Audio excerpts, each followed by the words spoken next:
يا ربي بالمصطفى بلغ مقاصدنا واسمح لنا مولا يا واسع الكرم مولاي صل وسلم دائما أبدا على حبيبك خير الخلق كلهم. الحمد لله رب العالمين والصلاة والسلام على سيد المرسلين وآله وصحبه أجمعين. சங்கைக்கும் மரியாதைக்கும் உரிய அல்லாஹ்வுடைய நல்லடியார்களே, பெரியோர்களே, அருள் நபி ஸல்லல்லாஹு அலைஹி வஸல்லம் அவர்களை பற்றி அல்லாஹு சுப்ஹானஹு வ தஆலா தன்னுடைய தங்க திருமறையிலே, நபியே நாயகமே, உங்களுடைய அருள் குணம் அகில உலகத்தையும் தாண்டியது என்று அல்லாஹ் சொல்கிறான். ஆண்டவனாக இருக்கக்கூடியவன் அல்ஹம்துலில்லாஹி ரப்பில் ஆலமீன். உலகத்தார்கள் அனைவர்களுக்கும் எப்படி ரப்பு என்பவன் அல்லாஹ்வாக இருக்கிறானோ, அந்த உலகத்தார்கள் அனைவர்களுக்கும் நீங்கள் ரஹ்மத்தாக இருக்கிறீர்கள் என்று அல்லாஹ் ஒமா அர்சல்நாக இல்லா ரஹ்மத்தல் லில் ஆலமீன். எப்படி அல்லாஹ் அந்த வார்த்தைக்குண்டான அந்த ஜாலத்தை பாருங்க. குர்ஆன் ஷரீஃப்ல காபத்துல்லாவை பத்தி அல்லாஹ் சொல்லுவான், லல்லதி பி பக்கத முபாரக்கம் வஹுதல் லில் ஆலமீன். காபா என்பது ஒரு குருங்கிறான் அல்லாஹ். ஒரு குரு என்ன செய்வார்? தன் சீடர்களுக்கு வழிகாட்டுவார், பயிற்சி கொடுத்து நேர்வழி காட்டுவார். அதனங்க குரு. ஒரு நல்ல தாய் தோப்பம் ஒரு ஆள் இருந்தான்னா அந்த பிள்ளை வாழ்க்கை எங்கேயோ போயிடும். தாய் தோப்பம் நல்ல இல்லாதனால தான் அந்த பிள்ளையுடைய வாழ்க்கையே கெட்டு போகுது. அது சாலிகான தாய் தந்தையர்கள் இருந்தால் அந்த பிள்ளைகளும் சாலிகான பிள்ளைகள் ஆகும். அதே மாதிரி காபா என்பது ஒரு ஹிதாயத், நேர்வழி காட்டக்கூடியதுங்கிறான் அல்லாஹ். ரெண்டாவது, வாழ்க்கையே பரக்கத்தாக்கக்கூடியது, முபாரக்கன் உஹுதல் லில் ஆலமீன். அது மக்காவுல இருக்கிறதுனால மக்காவுக்கு வழிகாட்டக்கூடிய பள்ளிவாசல் அல்ல, வேர்ல்டுக்கே ஹிதாயத்தை காட்டக்கூடிய பள்ளிங்கிறான். இருக்கிறதோ மக்காவில், ஆனால் வழிகாட்டு நேர்வழி என்பது வேர்ல்டு.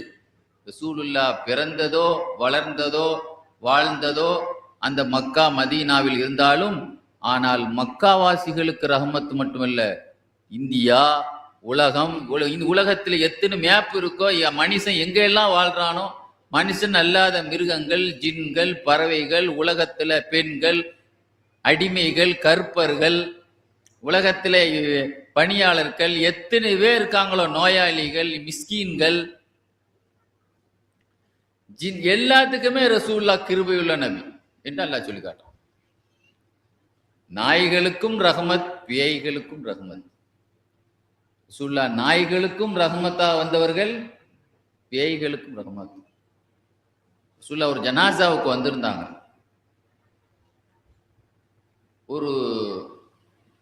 ஒரு மனு கொடுக்குறா இருந்தா ஒரு கூட்டமா சேர்ந்து போய் மனு கொடுப்போம், அல்லது ஒரு போராட்டம், பெர்மிஷன் வாங்கி கலெக்டர் ஆஃபீஸில் பெர்மிஷன் வாங்கிட்டு ஒரு போராட்டம் பண்ணுவாங்களா இல்லையா?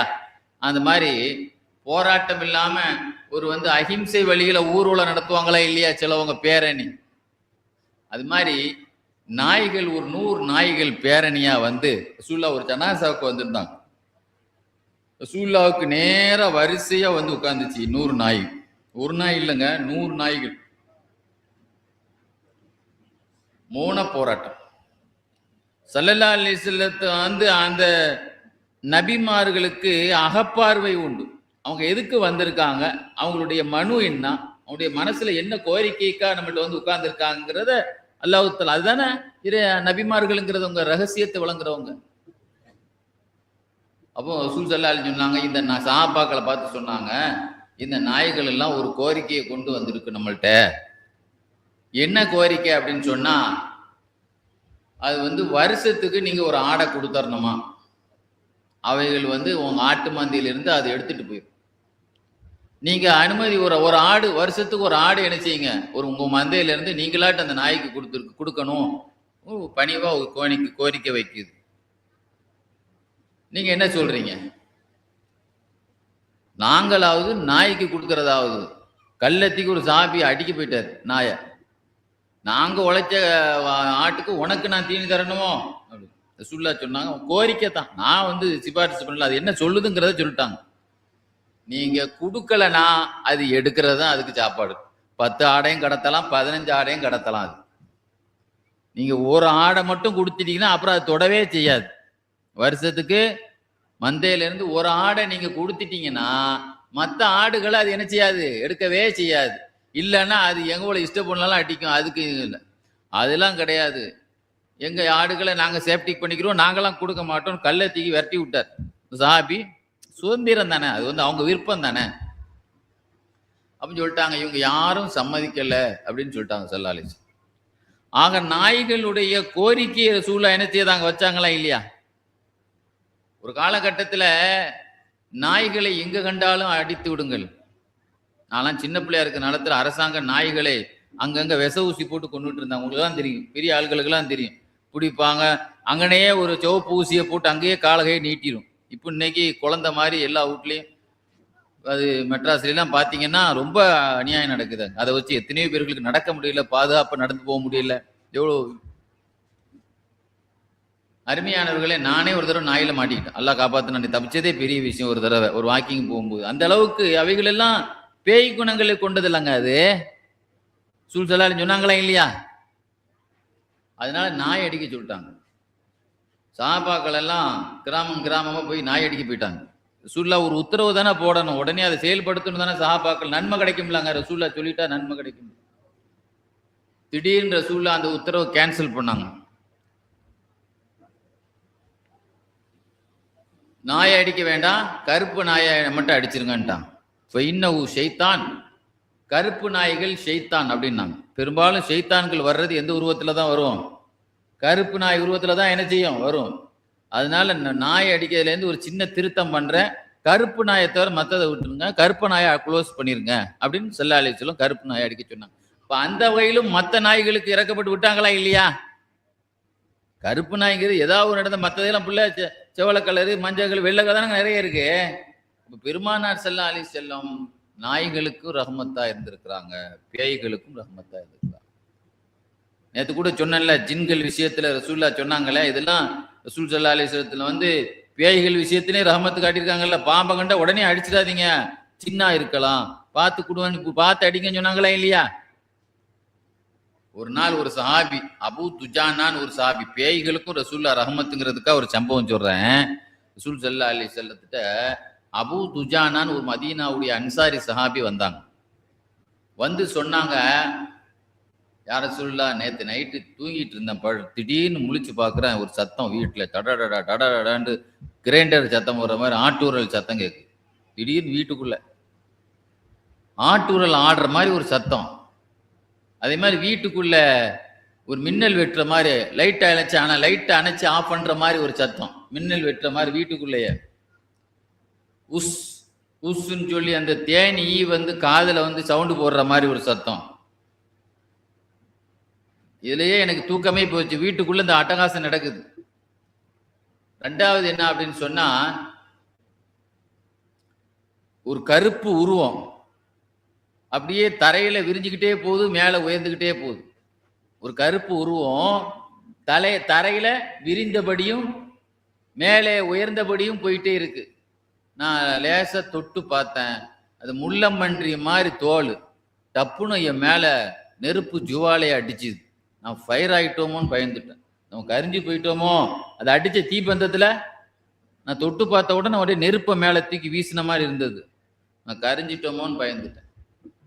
அப்புறம் ரசூலுல்லாஹ் சொன்னாங்க, ஆமீருக்க சூ, உன் வீட்டில் ஒரு கெட்ட ஜின்னு குடியிருக்கு, ஷைத்தான், ஒரு கெட்ட ஷைத்தான் உன் வீட்டில் குடியிருக்கு.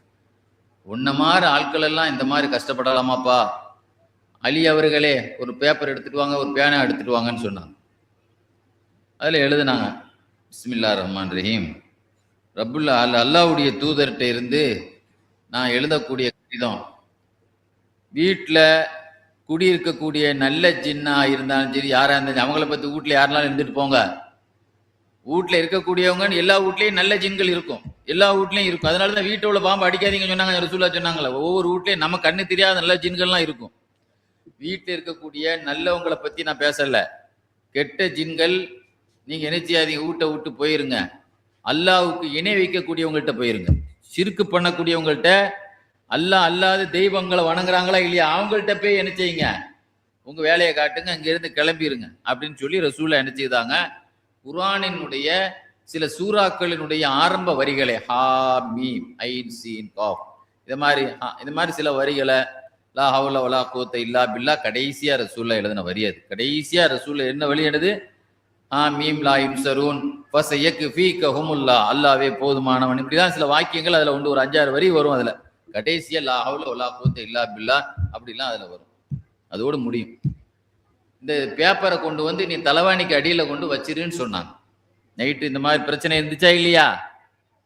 மறுநாள் பார்த்தா நைட்டுக்குள்ள ஒப்பாரி, அப்பா துச்சானா என்னைய கொன்னுட்டியே, இந்த பேப்பரை தலைவாணியிலிருந்து தூக்கு, நான் வரமாட்டேன்னு ஒரு சவுண்டு கேட்டுக்கிட்டே இருந்துச்சு.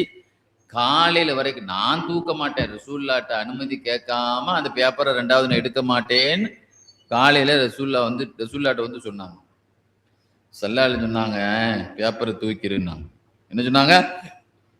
எவ்வளவு இறக்கப்படுறாங்க பாருங்க. அதனால கியாமத்து நாள் வரைக்கும் அது தொந்தரவு தான் அனுபவிக்கும், அந்த பேப்பரை தூக்கிற அப்படின்னு சொன்னாங்க. ஆக பேய்களுக்கும் பெருமானாருடைய இரக்கம் இருந்திருக்கிறது அப்படிங்கிறதுக்காக வேண்டி என்ன செய்யறேன், பெருமானார் ஸல்லல்லாஹு அலைஹி வஸல்லம் நாய்களுக்கு ரஹமத்தா இருந்திருக்கிறாங்க. குறிப்பாக சொல்ல போனா பெருமானார் ஸல்லல்லாஹு அலைஹி வஸல்லம் அவர்களுடைய இதை பார்த்தீங்கன்னு சொன்னா, ஏழைகள் இன்னைக்கு பாருங்க, சில கல்யாண வீடுகளில் மிஸ்கீன்கள் துரத்தப்படுவார்கள். சில பேர்கள் அடித்து துரத்துவாங்க, பார்த்துருக்கீங்களா? ஐஷா ரலியல்லாஹு அன்ஹாட்ட ஒரு மிஸ்கீன், ஒரு பெண் மிஸ்கீன், ஒரு ரொம்ப ஏழைப்பட்ட ஒரு பொம்பளை வந்து அவன் ஆயிஷா நாய்க்கு ஒரு அன்பளிப்பு கொடுத்தாங்க. சொன்னாங்க, அது வாங்கலை. ரசூலுல்லாஹ்ட்ட சொன்னாங்க, ஒரு மிஸ்கீனான ஒரு பொம்பளை, ரொம்ப ஏழையான பொம்பளை எனக்கு ஒரு அன்பளிப்பு தந்துச்சு, எனக்கே 60 ரூபாய் இருந்துச்சு, நான் வாங்கலை அப்படின்னு சொன்னாங்க. ரசூலுல்லாஹ் சத்தம் போட்டான், நீ ஏழைகளை கேவலமாக நினைத்து தான் நீ வாங்கவில்லை, நீ என்ன பண்ணியிருக்கணும் தெரியுமா, அதை வாங்கிட்டு நீ அதுக்கு பாரமா ஏதாவது கிஃப்ட் கொடுத்துருக்கணும். அதை விட்டுட்டு நீ அவள்கிட்ட போய் நம்ம என்ன வாங்குறதுன்னு சொல்லி நீ ஒரு ஏளனமாக நினைத்திருக்கிறாய். ஆயிஷா, பெருமையை அடிக்காதே, பணிவாக நடந்து கொள் என்று ஒரு ஏழை பெண்கள்கிட்ட, ஏழைகள்கிட்ட எப்படி நடக்கணும் அப்படிங்கிறத ரசூலுல்லாஹ் தன்னுடைய பாசத்தை காட்டினாங்களே இல்லையா? ரசூலுல்லாஹ்வுடைய பள்ளிவாசல்ல ஒரு பணிவிடை செய்யக்கூடிய ஒரு பெண்மணி உம்மு மிஹிஜன் என்ற ஒரு கருப்பு நிற பெண் பள்ளிவாசலை கூட்டிட்டு இருந்த அந்த பெண்ணு ஒரு நாள் திடீர்னு இறந்து போயிட்டாங்க. அந்த அம்மா ரசூல் ஸல்லல்லாஹு அலைஹி வஸல்லத்தை சஹாபாக்கள் என்ன செய்யல, கூப்பிடல, சொல்லாமலேயே அடக்கிட்டாங்க. ரசூல் ஸல்லல்லாஹு அலைஹி வஸல்லம் உம்மு மிஹிஜனை எங்கன்னு கேட்டாங்க. அந்த அம்மா நேரத்தை இறந்துருச்சு, ஏன் என்கிட்ட சொல்லல? அப்ப பணிப்பெண் தானே, ஒரு பணி செய்யக்கூடிய பள்ளிவாசலை கூட்டுற பெண்ணுக்காக வேண்டி ரசூலுல்லாஹ்ட்ட என் தூக்கத்தை கெடுக்கணும்னு சொல்லி தான் நாங்க இது பண்ணோம். அப்படி ரசூலுல்லாஹ்வுடைய சஹாபாக்களுடைய பேச்சுல ஒரு ஏளனமாக அவங்கள பார்த்த மாதிரி தெரிஞ்சுது. சொன்னாங்க, நீங்க அவங்கள கூட்டுறதுனால நீங்க சாதாரணமா நீங்க அந்த அம்மாவை அடக்கிட்டீங்களா? துல்லூனி அலா கபுரிகா, எனக்கு காட்டுங்க எந்த இடத்துல அடக்குனீங்க அந்த அம்மாவை. இனிமேல் என்கிட்ட சொல்லுங்கன்னு சொல்லியிருக்கலாம். அந்த அம்மாவுடைய கபூரை காட்டுங்க, எங்க அடக்குனீங்க அப்படின்னு சொல்லி ஸல்லல்லாஹு அலைஹி வஸல்லம் அந்த கபூர்ல போய் உட்கார்ந்து ஜனாசா தொழு வச்சுட்டு கீழே உட்கார்ந்து அந்த அம்மாட்ட நேரடியாக உரையாடுவது போல் உரையாடினாங்க. அப்போ பக்கத்துல இருந்த உமர் ரலியல்லாஹு அன்ஹு கேட்டாங்க, யா ரசூலல்லாஹ், நீங்க பேசுறீங்களே, நீங்க பேசக்கூடிய பேச்சுகளை அந்த அம்மா கேட்கவா செய்து, ஏதோ ஒரு ஆள்கிட்ட நேரடியா பேசுற மாதிரி பேசுறீங்களே நாயகமே. அப்புறம் ரசூலுல்லாஹ் சொன்னாங்க, பேசுறது கேக்குதாவா? கேட்டு பதிலே சொல்லுதா அந்த அம்மா என்கிட்ட. நான் கேட்ட கேள்விக்கு அந்த அம்மா என்ன சொல்லுது? பதிலே சொல்லுது. நான் என்ன கேட்கிறேன் தெரியுமா? ஐயு அமலகி வஜத்தி யா உம்மு மிஹ்ஜன் கைரன் யா உம்மு மிஹ்ஜன், ஐயு அமலகி வஜத்தி கைரன் யா உம்மு மிஹ்ஜன், உம்மு மிஹ்ஜனே, நீ அல்லாஹ்விடத்திலே சென்று விட்டாய், உன் அமலிலேயே அல்லாவை கவர்ந்த அமல் எதுன்னு கேட்டேன். கும்பு மஸ்ஜிதுக்க யா ரசூலல்லாஹ், உங்கள் பள்ளிவாசலை கூட்டிய பெருக்கிய அந்த நன்மைதான் எனக்கு சொர்க்கத்தை தந்தது நாயகமே என்று அந்த அம்மா பதிலும் என்கிட்ட சொல்லுதுன்னு சொன்னாங்க. அந்த பெண்ணை சொர்க்கத்திலே பார்த்தேன், சொர்க்கத்து ஊஞ்சலில் உல்லாசமாக ஆடுவதை பார்த்தேன், சொர்க்கத்திலே பள்ளிவாசலில் இருந்து கீழே இருக்கக்கூடிய அந்த குப்பைகள் எடுக்கிற மாதிரி சொர்க்கத்திலே எடுத்து வைப்பதை நான் பார்த்தேன் என்றெல்லாம் அந்த பெண்ணுடைய பெருமைகளை பேசினார்கள். என்றால் ஒரு பள்ளிவாசல கூற்றவங்களுக்கு கூட பெருமானார் ரஹ்மத்தாக இருந்தார். இன்னைக்கு அடிமைகள் என்பதே இல்லைங்க. யூசுப் அலைஹிஸ்ஸலாமே அடிமையாகத்தான் விற்கப்பட்டதாக அல்லாஹ் சொல்லி காட்டினா. குறைஞ்ச காசுக்கு விற்கப்பட்டான், வெறும் 20 வெள்ளிக்கு விற்கப்பட்டான். 12 வெள்ளிக்கு விற்கப்பட்டான்.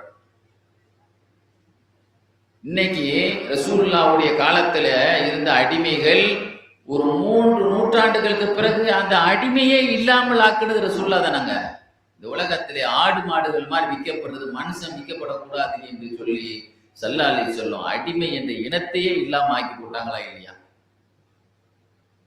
அபூ உசைது சாயிதி ரலியல்லாஹு அன்ஹு இருக்காங்களே, பஹ்ரைன்ல இருந்து சில அடிமைகளை கொண்டு வந்தாங்க. அபூ உசைது சாயிதி ரலியல்லாஹு அன்ஹு என்ன செய்தாங்க? பஹ்ரைன்ல இருந்து சில அடிமைகளை கொண்டு வந்தாங்க. அதுல ஒரு அம்மா அழுதுகிட்டே இருந்துச்சு. ரசூலுல்லாஹ்வுக்கு முன்னாடில அந்த அம்மா உட்கார்ந்து அழுதுகிட்டே இருந்துச்சு. என்ன அழுதுட்டு இருக்கான்னு கேட்டாங்க. என் மகனை வித்து போட்டாங்க பஜார்ல, மகனை பிரிச்சுட்டாங்கன்னு அழுது. என் மகனை கொண்டு போய் பஜார்ல என்ன செய்யிட்டாங்க? வித்துட்டாங்க. எப்படியா பெத்த மனசு எப்படி இருக்கும்? அவர் எந்த ஊர்லயே பிரிஞ்சிருவார்லங்க. அந்த பெத்த அந்த வழி தானே அந்த அம்மாவுக்கு இருக்கு. உடனே கூப்பிட்டாங்க அபூ உசைத். யார் வித்தது? அபூ உசைத் தான் வித்தார். வாண்ணா, யார்கிட்ட வித்தன்னு கேட்டாங்க. இந்த ஆள்கிட்ட கொடுத்தேன். உடனே கிளம்பு, நீ தான் போகணும். நீ பயணம் செய்து போய் இந்த அம்மா அடிமைதான், அடிமை என்பவங்க விற்கப்படக்கூடியவங்க தான். பெத்த தாயிட்ட இருந்து பிள்ளைய பிரிச்சு வித்தியா இல்லையா? நீ தான் போய் டிராவல் பண்ணி அந்த பையனை கொண்டு சேருன்னு சொன்னான். எவ்வளவு பெரிய அடிமைகள் மீது நமக்கு நல்ல குர்ஆன்ல ஒரே ஒரு பேர் தான் குர்ஆன்ல சஹாபாக்கள் பேர் இருக்கு. இப்படி பெண்கள்ல மரியம் அலைஹிஸ்ஸலாம்ங்கிற பேர் ஒரு பெண் பேர் மட்டும் இருக்கிற மாதிரி சஹாபாக்கள்லயே ஸெய்த் என்கிற பேர் மட்டும்தான் கிதாப்ல இருக்கு, குர்ஆன்ல இருக்கு. பார்த்திருக்கீங்களா? அது யாரு? ரசூலுல்லாஹ்வுடைய அடிமை தானங்க அவங்க. அவங்க அம்மா மக்காவுக்கு வரும்போது சில கொள்ளையர்கள் கடத்தி கொண்டு வந்து பஜார்ல வித்துட்டான்.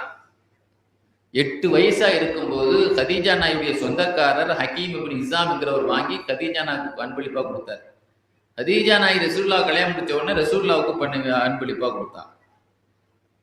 தன்னுடைய மகன் முகம்மதுடைய வீட்டிலே இருக்கிறார் என்று கேள்விப்பட்ட ஸெய்து இப்னு ஹாரிசான் தான் பேர் அவருக்கு. ஹாரிசாவின் மகன் ஸெய்து தானே. வாப்பா ஹாரிசா கேள்விப்படுறாரு, யார் வீட்டுல பையன் இருக்கிறாரு? முகம்மது வீட்டுல. அங்கிருந்து கிளம்பி ஸெய்து ரலியல்லாஹுடைய வாப்பா வர்றாங்க, ஸெய்து ரலியல்லாஹுடைய சின்ன வாப்பா வர்றாங்க. வந்து முகம்மது அவர்களே, எவ்வளவு நஷ்டஈடோ வாங்கிக்கங்க, நீங்க வாங்கின காசுக்கு நஷ்டஈடு வாங்கிக்கங்க, என் பையனை எங்களை வீட்டுக்கு அனுப்பிடுங்கன்னு சொல்லும் போது ஸல்லல்லாஹு அலைஹி வஸல்லம் வந்தா கூப்பிட்டு போங்க. ரசூலுல்லாஹ் என்ன சொன்னாங்க? ஸெய்து வந்தா கூப்பிட்டு போங்க. ரசூலுல்லாஹ் அனுப்பி வச்சிருவாங்களான்னு பயந்து ரசூலுல்லாஹ்வுடைய காலில் விழுந்து, நாயகமே வல்லாஹி மா அஹ்தாரு அலைக்க அஹதன் யா ரசூலல்லாஹ், உங்களை விட யாரு எனக்கு பெருசு இல்ல. எங்க வாப்பா வந்தாலும் போக மாட்டேன், சின்னாப்பா வந்தாலும் போக மாட்டேன், உங்க யாரை விட்டையும் போக மாட்டேன் அப்படின்னு அடம் பிடிச்சு அழுதாங்க. வாப்பா வந்து என்ன செய்யணும்? அழுதுட்டுல ஓடணும், வீட்டுக்குள்ள போகணும். அப்போ வாப்பாட்ட இல்லாத ஒரு பாசத்தை, ஒரு சித்தப்பாட்ட இல்லாத ஒரு பாசத்தை, தாய் தந்தையர்கள் காட்டாத ஒரு பாசத்தை ரசூலுல்லாஹ் அதை விட பெருசான பாசத்தை பார்க்க போய்த்தானே இந்த பாசம் நமக்கு எங்கேயுமே கிடைக்காதுன்னு இருந்தாங்க. அடிமை மாதிரி நடத்திருந்தா ஓடியே போயிருப்பாங்கல்லங்க. வாப்பா வந்தும் போகாத உடனே, சித்தப்பா வந்தும் போகாத உடனே ரசூலுல்லாஹ்வுக்கு அப்படியே ரசூலுல்லாஹ் உள்ளம் அப்படியே குளிர்ந்துருச்சு. விறுவிறுன்னு ஸெய்து அவருடைய கையை பிடிச்சாங்க. நேர மக்காவுக்கு போனாங்க. கூட்டம் எங்க அதிகமா இருக்கும்? மக்கால தானங்க கூட்டம் அதிகமா இருக்கு, எல்லாரும் அங்க தானே இருப்பாங்க. ஹிஜ்ரி இஸ்மாயில் அந்த கேட்டிருக்கல, ஹிஜ்ரி இஸ்மாயில் கேட்டிருக்கல, அங்க வந்து நின்று ரசூலுல்லாஹ் அலௌன்ஸ் பண்ணாங்க. இன்னையில இருந்து சொல்றேன், இவரு சொத்தை நான் அனுபவிப்பேன், என் சொத்தை இவர் அனுபவிப்பார். என் சொத்துக்கு இவர் தான் வாரிசு, இவர் சொத்துக்கு நான் தான் வாரிசு, என் புள்ள மாதிரி அப்படின்னு ஸ்தானத்துல சொல்லிட்டாங்க. அப்ப வேண்டாம் போய் என்ன தேர்ந்தெடுக்கும் போது என் சொத்தை அவருக்கு தான் அப்படிங்கிற மாதிரி சொல்லிட்டாங்க. ரசூலுல்லாஹ் குஷியாய். எந்த அளவுன்னா, பேசுகிறவர்கள் ஸெய்து இப்னு ஹாரிஸான்னு சொல்ல மாட்டார்கள், ஸெய்து இப்னு முஹம்மத், முஹம்மதுடைய மகன் என்று பேசப்பட்ட பொழுது அல்லாஹ் சொன்னான், அப்படிலாம் வாப்பாவுடைய பேரை விட்டுட்டு வளர்ப்பு வாப்பா பேரை என்ன செய்யாதீங்க, சொல்லாதீங்க, அது முறையா வராதுன்னு சொல்லி அல்லாஹ் சொன்ன பிறகுதான் அது நிறுத்தப்பட்டது. அப்படின்னா ஸெய்து இப்னு முஹம்மதுன்னு சொல்லணும்னா ரசூலுல்லாஹ்வுக்கு ஸெய்துன்னு ஒரு பிள்ளை உண்மையிலே அவங்களுடைய மனைமார்களுக்கு பிறந்திருந்தால் எவ்வளவு சங்கைப்படுத்தப்பட்டு வாழ்ந்திருப்பார்களோ அந்த பாத்திமாவுக்கு இருந்த மரியாதை தான் ரசூலுல்லாஹ்ட்ட ஸெய்தாம் அவர்களுக்கும் இருந்தது. உங்களுக்கு பிடித்த ஆள் யாரு கேட்டதுக்கு பொம்பளையில பாத்திமான்னு சொன்ன மாதிரி ஆம்பளைகள்ல செய்ததானே சொன்னாங்க ஸல்லல்லாஹு அலைஹி வஸல்லம். சொன்னாங்களா என்னங்க? குடும்பம் அல்லாதவர் இல்ல, குடும்பத்துல அலி ரலியல்லாஹு சொன்னாங்க, அப்பாஸ் ரலியல்லாஹுலாம் பின்னாலதான் சொன்னாங்க. அப்ப எதுக்கு சொல்றேன்னா, ஸெய்து ரலியல்லாஹுடைய அண்ணன் வந்தார், ஜபலா இப்னு ஹாரிஸா, தம்பி நம்ம வீட்டுக்கு வந்துரு தம்பி சொன்னாங்க. நீ பெருசு இல்லப்பா, நான் உன்னை விட்டுட்டு நான் ரசூலுல்லாஹ் விட்டுட்டு நான் உன்னை வரமாட்டேன்பா. அப்ப சொன்னாரா அவர் தம்பி ஜபலா சொன்னாரா தன்னுடைய தம்பியை பார்த்து, தம்பி உன் யோசனை இருக்கு பத்தியா, நீ என் கூட வந்திருந்தா கூட நீ சிறந்த அறிவாளி கிடையாது, இவன் கூட வரமாட்டேன் ரசூலுல்லாஹ் விட்டு வரமாட்டேன் சொன்ன பத்தியா, என் தம்பியினுடைய யோசனை என் யோசனையோட சூப்பரான யோசனை, அவர் என்ன தேர்ந்தெடுக்காம ரசூலுல்லாஹ்வை தேர்ந்தெடுத்தார் பாருங்க. அல்லாஹ் எவ்வளவு பெரிய மரியாதை அவர்களுக்கு இருந்தது. மூத்தா போரினுடைய தளபதிகளில் முற்படைத்த 3 தளபதிகளில் முதல் தளபதி மூத்தா போருக்கு ரசூலுல்லாஹ் அனுப்பும் போது என்ன சொன்னாங்க, ரோம் நாட்டுக்கு நான் 3 தளபதி அனுப்புறேன், முதல் தளபதி ஸெய்து கொடியை பிடிப்பார் சொன்னாங்களா இல்லையா? அது பிற்காலத்துல அந்த மைதானத்தை, அந்த மூத்தா போர் நடந்த அந்த மைதானத்தை என்ன செய்யப்படுதான், அந்த தொல்பொருள் ஆராய்ச்சியாளர்கள் தோண்டி பார்க்கும் பொழுது சுகதாக்களுடைய ஜனாசா அப்படியே அந்த தலப்பா கலரான தலப்பாவோடு அப்படியே இருந்துச்சான்.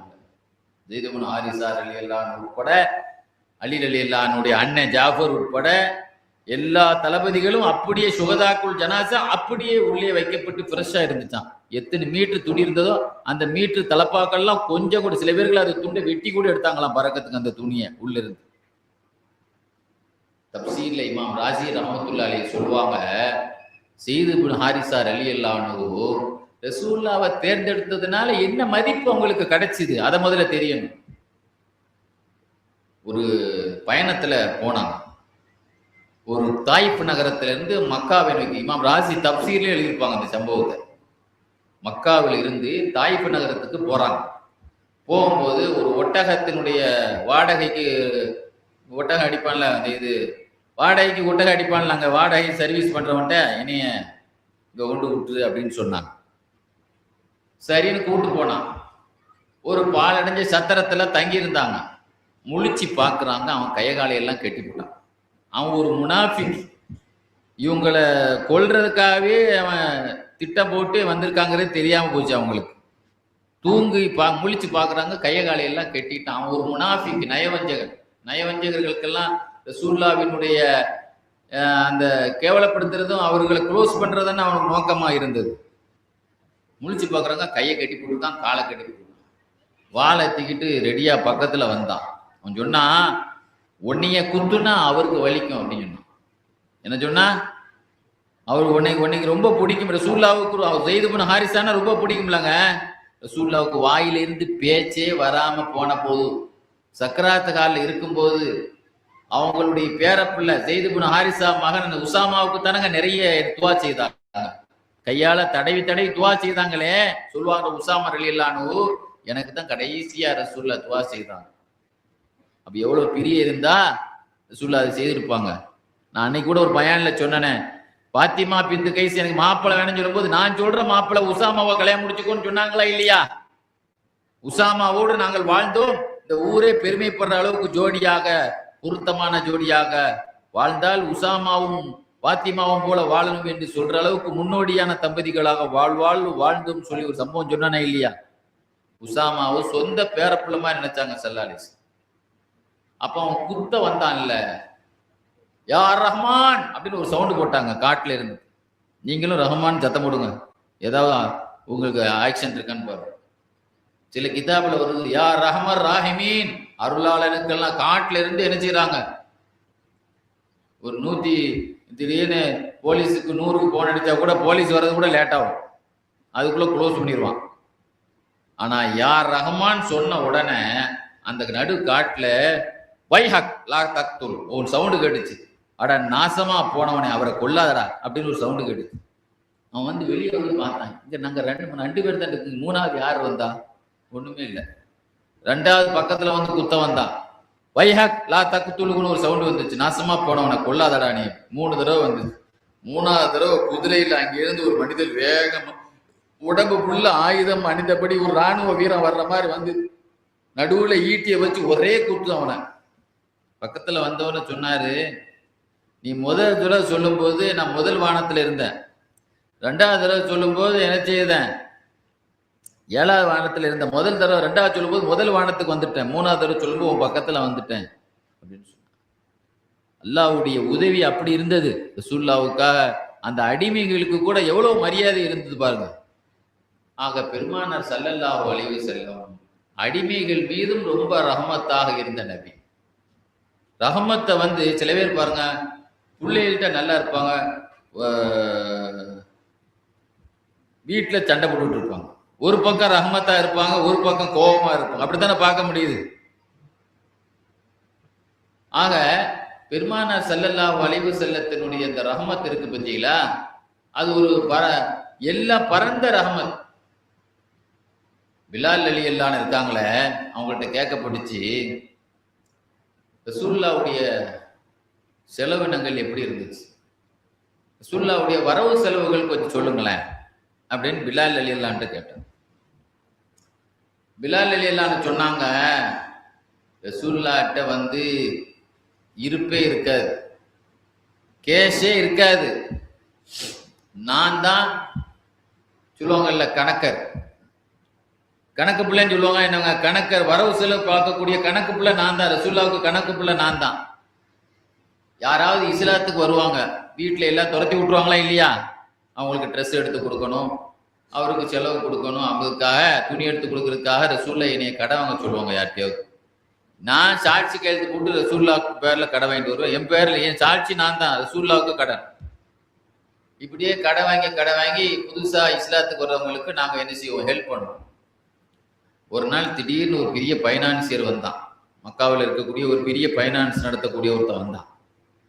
வந்து சொன்னா, பிலால் நான் அப்போ வந்து வாங்க சொல்றதுக்காக ரெடியா இருந்தேன், பிலால் நீங்க சின்ன சின்ன சில்லற கடனா நிறைய பேருக்கு வாங்குறீங்க, மொத்த பைனான்ஸ் நானே பண்றேன் அப்படின்னு நல்லவ மாதிரி பேசினான். நீ பொதுவாக இந்த பேங்க்ல பாருங்க, ஒரே போனை போட்டுட்டு இருப்பான், நீங்க வாங்கினா இவ்வளவு சலுகை, அவளுக்கு வாங்கி முடிச்ச பிறகுதான் நம்மளை கசக்கி புளிஞ்சிருவான். முதல்ல நம்ம தேன் மாதிரி பேசுவோம் பத்திரிக்கையில, உள்ள போன பிறகுதான் தெரியுது. இந்த எல்ஐசியில உள்ளவன் பாருங்க, வாயில தேன் தான் வடி, அப்படி பேசுவான். நீ போனவொடனே உனக்கு 10 லட்சம் வாங்கிடலாம், 20 லட்சம் வாங்கலாம் ஆக்கிடுவான். கடைசியில் அங்க போனவொடனே என்ன செய்வான், ரத்தத்தையே உறிஞ்சிடுவான். அந்த மாதிரி அப்படித்தான் உங்களுக்கு ட்ரைனிங்.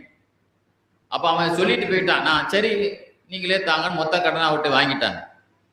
1 மாசம் தவணை. 4 நாள் இருக்கும்போது திடீர்னு அவங்க சொல்லுவாங்க, இஷாவுக்கு பாங்கு சொல்றதுக்கு நான் ரெடியா நிற்கும் போது அந்த பைனான்சியர் வந்தான். வந்து சொன்னா, டே ஏ கருப்பா, வரும்போதே முரட்டுத்தனமான பேச்சு, வரும்போதே திமிரான பேச்சு, ஏ கருப்பா எத்தனை நாள் கிடக்கு தெரியுமா உனக்கு கடன் தர்றதுக்கு? 4 நாள் கிடக்கு. நான் உனக்கு தர்றதுக்கு, உனக்கு நான் கடன் தந்தது உன் மீது உள்ள பிரியத்திலேயோ உன்னுடைய தோழர்களுடைய பிரியத்திலேயோ எல்லாம் உனக்கு தரல, உன்னைய நான் பழையபடி அடிமையாக ஆக்குறதுக்கு தான் நான் கடன் தந்திருக்கேன். எப்படி பேச்சு? உன் மேல நல்ல அபிப்பிராயத்திலேயோ உன் கூட்டாளிமார்களுடைய நட்புலேயே நான் உனக்கு தரலப்பா. நீ 4 நாள்ல இருக்கு, நீ கடனை தரலன்னு வை, உன்னைய பழையபடி நீ ஆரம்ப காலத்துல 7 பேர்கிட்ட மாத்தி மாத்தி அடிமையா இருந்தி இல்லையா, அதே மாதிரி அடிமைக்கு ஆடு மேய்க்கிற அடிமையாக உன்னை ஆக்கிடுவேன், துட்டு தரலன்னா அப்படியே கடத்தி கொண்டு போய் நான் அடிமையா வச்சிருவேன் அப்படின்னு சொன்னான். பிலால் ரலியல்லாஹுக்கு ஒண்ணுமே ஓடல. ரசூல்லா தான் கடை வாங்கினாங்க, சாட்சி நம்ம போட்டிருக்கோம். என்ன செய்யறது, இவன் வேற நம்மளை அடிமையாக்கிடுவான்னு போயிட்டானா, 4 நாள் தான் இருக்கு, ஒண்ணுமே வரவும் இல்லையே, எல்லாமே கடல்ல இருக்குன்ட்டு ரசூல்லா இஷா தொழு வச்சாங்க. ரசூல்லா இஷா தொழு வச்சுட்டு வீட்டுக்கு போயிட்டாங்க. வீட்டுக்கு போனான், படுக்கிறதுக்கு முந்தி ரசூல்லாவை பார்க்கணுங்கிறதுக்காக போனான். நான் எங்கேயுமே உள்ள வரட்டான்னாங்க, வான்னாங்க. இந்த மாதிரி சமாச்சாரம் மிரட்டிட்டு போயிட்டான். கடனை கொடுக்கறதுக்கு வழி இல்லை, உங்களுக்கும் வழி இல்லை, என்கிட்ட வழி இல்லை, உங்களுக்கு தான் வாங்கியிருக்கேன், உங்களுக்கும் அல்லாஹ் ஒரு உதவியும் செய்யும், இது வரைக்கும் எந்த ஒரு வாய்ப்பும் வரல. அதனால இந்த 4வது நாள் நாளைக்கு எனக்கு கொடுக்க வழி இல்லாதனால நான் கொஞ்சம் ஒளிய போறேன், தலைமறைவா ஆக போறேன். நாளைக்கு சுபு தொழு முடிச்ச உடனே, சுபு பாங்கு சொன்ன உடனே முஸ்லீம்கள் யாராவது ஒரு வீட்டில் போய் ஒளிய போறேன், உங்கள்கிட்ட சொல்லிட்டு போறேன், உங்க அனுமதி வாங்கிட்டு போறேன்னு சரின்ட்டாங்க. ஸல்லல்லாஹு அலைஹி வஸல்லம். வழி இல்லைன்னா ஒளிஞ்சுதானே அவனை தேடும் போது இன்னைக்கு கடை வாங்கிட்டு ஓடிற தலைமுறை சுவிட்ச் ஆஃப் பண்ணிடுறாங்களா இல்லையா? ரசூல்லாட்ட அனுமதி கொடுத்த உடனே ரசூல்லா சரின்ட்டாங்க. சரின்னு சொல்லிட்டாங்கன்னா என்ன அர்த்தம், அடுத்து ஏதாவது ரசூல்லா சும்மா இருப்பாங்களா? அல்லாஹ்வுடைய நபி இல்லைங்க. இவங்க என்ன செய்தாங்க, படுக்கும்போது காலையில ஓடுறதுக்காக செருப்பு, தண்ணி கூச்சா, பையி எல்லாத்தையும் ரெடியா வச்சிருந்து சுபுகு எப்போ ஒதுக்குதுன்னு பார்த்துக்கிட்டே இருந்தேன். திடீர்னு நைட்டை பார்த்தா, இருட்டை பார்த்தா தூக்கம் வந்துடும், அவனை நினைச்சா முழிப்பு வந்துடும். அவங்க சொல்றாங்க, அவன் மிரட்டலை நினைச்ச உடனே முழிப்பு வந்துடும், இருட்டை பார்த்த உடனே தூக்கம் வந்துடும். இப்படியே நைட்டு ஒழுங்கா தூங்காம கழிஞ்சுது. காக சுபு நேரத்துல நான் ரெடியா கிளம்பி இருக்கக்கூடிய நேரத்துல ஒரு ஆள் வந்தார். சூழ்ல அவனை கூப்பிடுறாங்க, அவசரமா போகணுமா அப்படின்னா. இந்த ஹதீஸ்ல வரக்கூடிய சம்பவத்தை தான் சொல்றாங்க, கதை கிடையாதுங்க, சூழ்லாவுடைய ஹதீஸ்லயே வருது. ஸல்லல்லாஹு அலைஹி வஸல்லம் கூப்பிட்டாங்களா, சரின்னு போனான். போறது சஹர் நேரத்துல போறாங்க, சஹர் நேரத்துல தானே கிளம்பி நிக்கிறாங்க ஓடுறதுக்கு. போன உடனே போறாங்க, ரசூலுல்லாஹ்வுடைய வீட்டுக்கு பக்கத்துல ஒரு 4 ஒட்டகம் லோடோடு வந்து நிக்குது, சரக்கு லோடு ஏத்தி வந்து நிக்குது. ரசூலுல்லாஹ்வுக்கு வீட்டுக்கு பக்கத்துல நிக்குது, ரசூலுல்லாஹ் வீட்டுக்கு நேரா. அப்ப ஸல்லல்லாஹு அலைஹி வஸல்லம் சொன்னாங்க, பிலால் பாத்தீங்களா, என்ன வரும்போது பாத்தீங்களா, வர்ற வழியில நம்ம வீட்டுல கிராஸ் பண்ணும்போது பாத்தீங்களா, 4 ஒட்டகம் லோடு நிக்குது பாத்தீங்களா? ஆமா பார்த்தேன். அத ஹைபர் போருக்கு ஹைபர் என்ற இடத்துக்கு பக்கத்துல ஃபதக்னு ஒரு கிராமம் இருக்கு, அந்த ஊருடைய அரசர் எனக்கு அன்பளிப்பாக அனுப்பி தந்திருக்கிறார். அதுல ட்ரெஸ், பேர்த்தம்பளம்லாம் நிறைய இருக்கு, அதுல அதை வச்சு உன் கடனை அடைச்சிக்கோன்னு சொன்னான். ஏன்னா அது அசல ரசூலுல்லாஹ்வுடைய கடன் தான், பிலால் தானே பேர்ல இருக்குது, இதை வச்சு இதை வித்து கடனை அடைச்சிக்கோன்னா. பிலால் ரலியல்லாஹு சொல்லுவாங்க, நான் உடனே அதுல இருக்கக்கூடிய லோடை எல்லாம் முதுகில் சுமந்து லோடை எடுத்து கீழே வச்சுட்டு சுபு தொழ போயிட்டேன். சுபு தொழு முடிஞ்ச பிறகு நேர ஜன்னத்துல் பக்கீக்கு போன சஹாபாக்கள் அடக்கசல இருக்கா இல்லையா, அங்க நின்றுட்டு ஒரு சவுண்டு போட்டேன், பெருமானார் பேரில் கடன் உள்ளவர்கள் என்னிடம் வந்து அதை பட்டுவாடா பண்ணி கொள்ளுங்கள். பெருமானார் பேர்ல கடன் யாரெல்லாம் வாங்கியிருக்காங்களோ, சூல்லா யார்ட்டையெல்லாம் கடன் வாங்கியிருக்காங்களோ அவங்க எல்லாம் யார்கிட்ட வந்து வரவசில வாங்கிக்கங்க, எங்கிட்ட வந்து வாங்கிக்கங்க. ஏன்னா பிலால் சவுட்டு போட்டா இதே மாதிரி கூத்தான உள்ள மைக்கில் பேசின மாதிரி, மைக்கில் சொன்ன மாதிரி அது சொன்னாங்க. அப்போ ஒவ்வொரு ஆளா ரசூல்லா பேர்ல கடன் தந்தவங்க எல்லாம் ஒவ்வொரு ஆளா கடனை அடைச்சி வாங்கிட்டு போய்கிட்டே இருந்தாங்க. ஸல்லல்லாஹு அலைஹி வஸல்லம் பள்ளிவாசல்ல தனியா உட்கார்ந்துருக்காங்க, யாருமே கிடையாது. கடனை கொடுக்குற வரைக்கும் ரசூல்லா உள்ள உட்கார்ந்துருக்காங்க. சொல்றாங்க ஃபுல்லா அன்னைக்கு சாயந்தரம் வரைக்கும் நைட் ஆயிருச்சு. அன்னைக்கு புள்ள அதாவது பகல்ல பெரும்பகுதி கழிஞ்சிட்டுங்கிற சாயந்தர நேரம் ஆயிப்போச்சு. ரசூலுல்லாஹ் சொன்னாங்க, எல்லாம் கொடுத்து முடிச்சிட்டியா? ஆமா, இன்னும் 2 தங்க காசு மட்டும் இருக்கு. 2 தங்க காசு இருக்கா? அது வாங்கணும், யாரும் வரலையா? இல்ல. சரி, அது வரைக்கும் நான் பள்ளியாசிலே படுத்துக்கிறேன். ரசூலுல்லாஹ் பள்ளியாசிலே படுத்துட்டாங்க. இஷா ஆச்சு, யாரும் கேட்க வரல. மறுநாள் சுபுல அன்னைக்கு ரசூலுல்லாஹ் பள்ளியாசிலே படுத்துட்டாங்க. மறுநாள் சுபு ஆச்சு, மறுநாள் லுகர் ஆச்சு. அப்புறம் சொல்லுவாங்க, பிலால் சொல்லுவாங்க, மறுநாள் மகரிபில் தான் ஒரு வெளியூர்ல 2 பேர் வந்தாங்க, அவங்களுக்கு ட்ரெஸ் வாங்கி கொடுத்து அந்த காசை காலி பண்ணும். காலி பண்ண பிறகு ரசூலுல்லாஹ்ட்ட போய் சொன்னேன், அல்லாஹ் தஆலா உன் மனசை சந்தோஷமாக்கிட்டான், காசு காலி அப்படின்னு சொன்ன உடனே தான்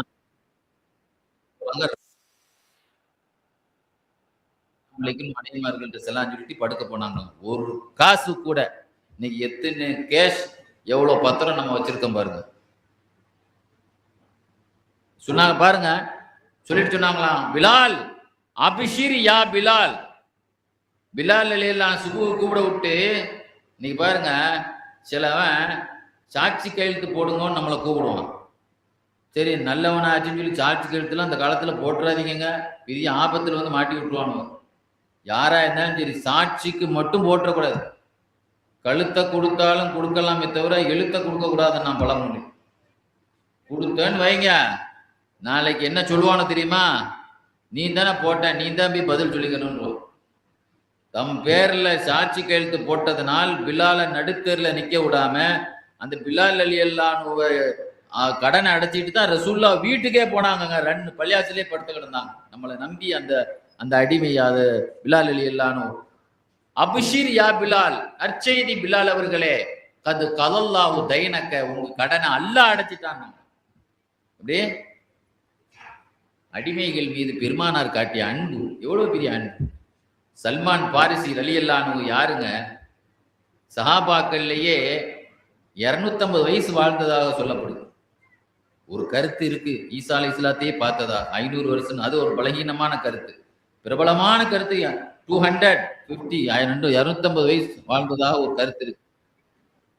பழைய வேதமும் தெரியும், குர்ஆனுடைய 2 வேதத்துக்குரிய நாயகர் அவங்க, சாஹிபுல் கிதாபைன் அவங்களுக்கு பேர், 2 வேதம் உடையவர்னு பேர், 2 வேதமும் அவங்களுக்கு தெரியும். சல்மான் பாரிசி ரலியல்லாஹு அன்ஹு இதே கதை தான். பழைய பைபிள்கள்ல யசூல்லாவுடைய பேரை கேட்டுக்கிட்டு அவங்கள அரபு நாட்டுல ஈமான் கொள்ளலாம் கேள்விப்பட்டு வரும்போது சில பேர்கள் அட்ரஸ் கேட்டவன் அவன் அப்படியே கொண்டு போய் மக்கால வித்துட்டு போயிட்டான்.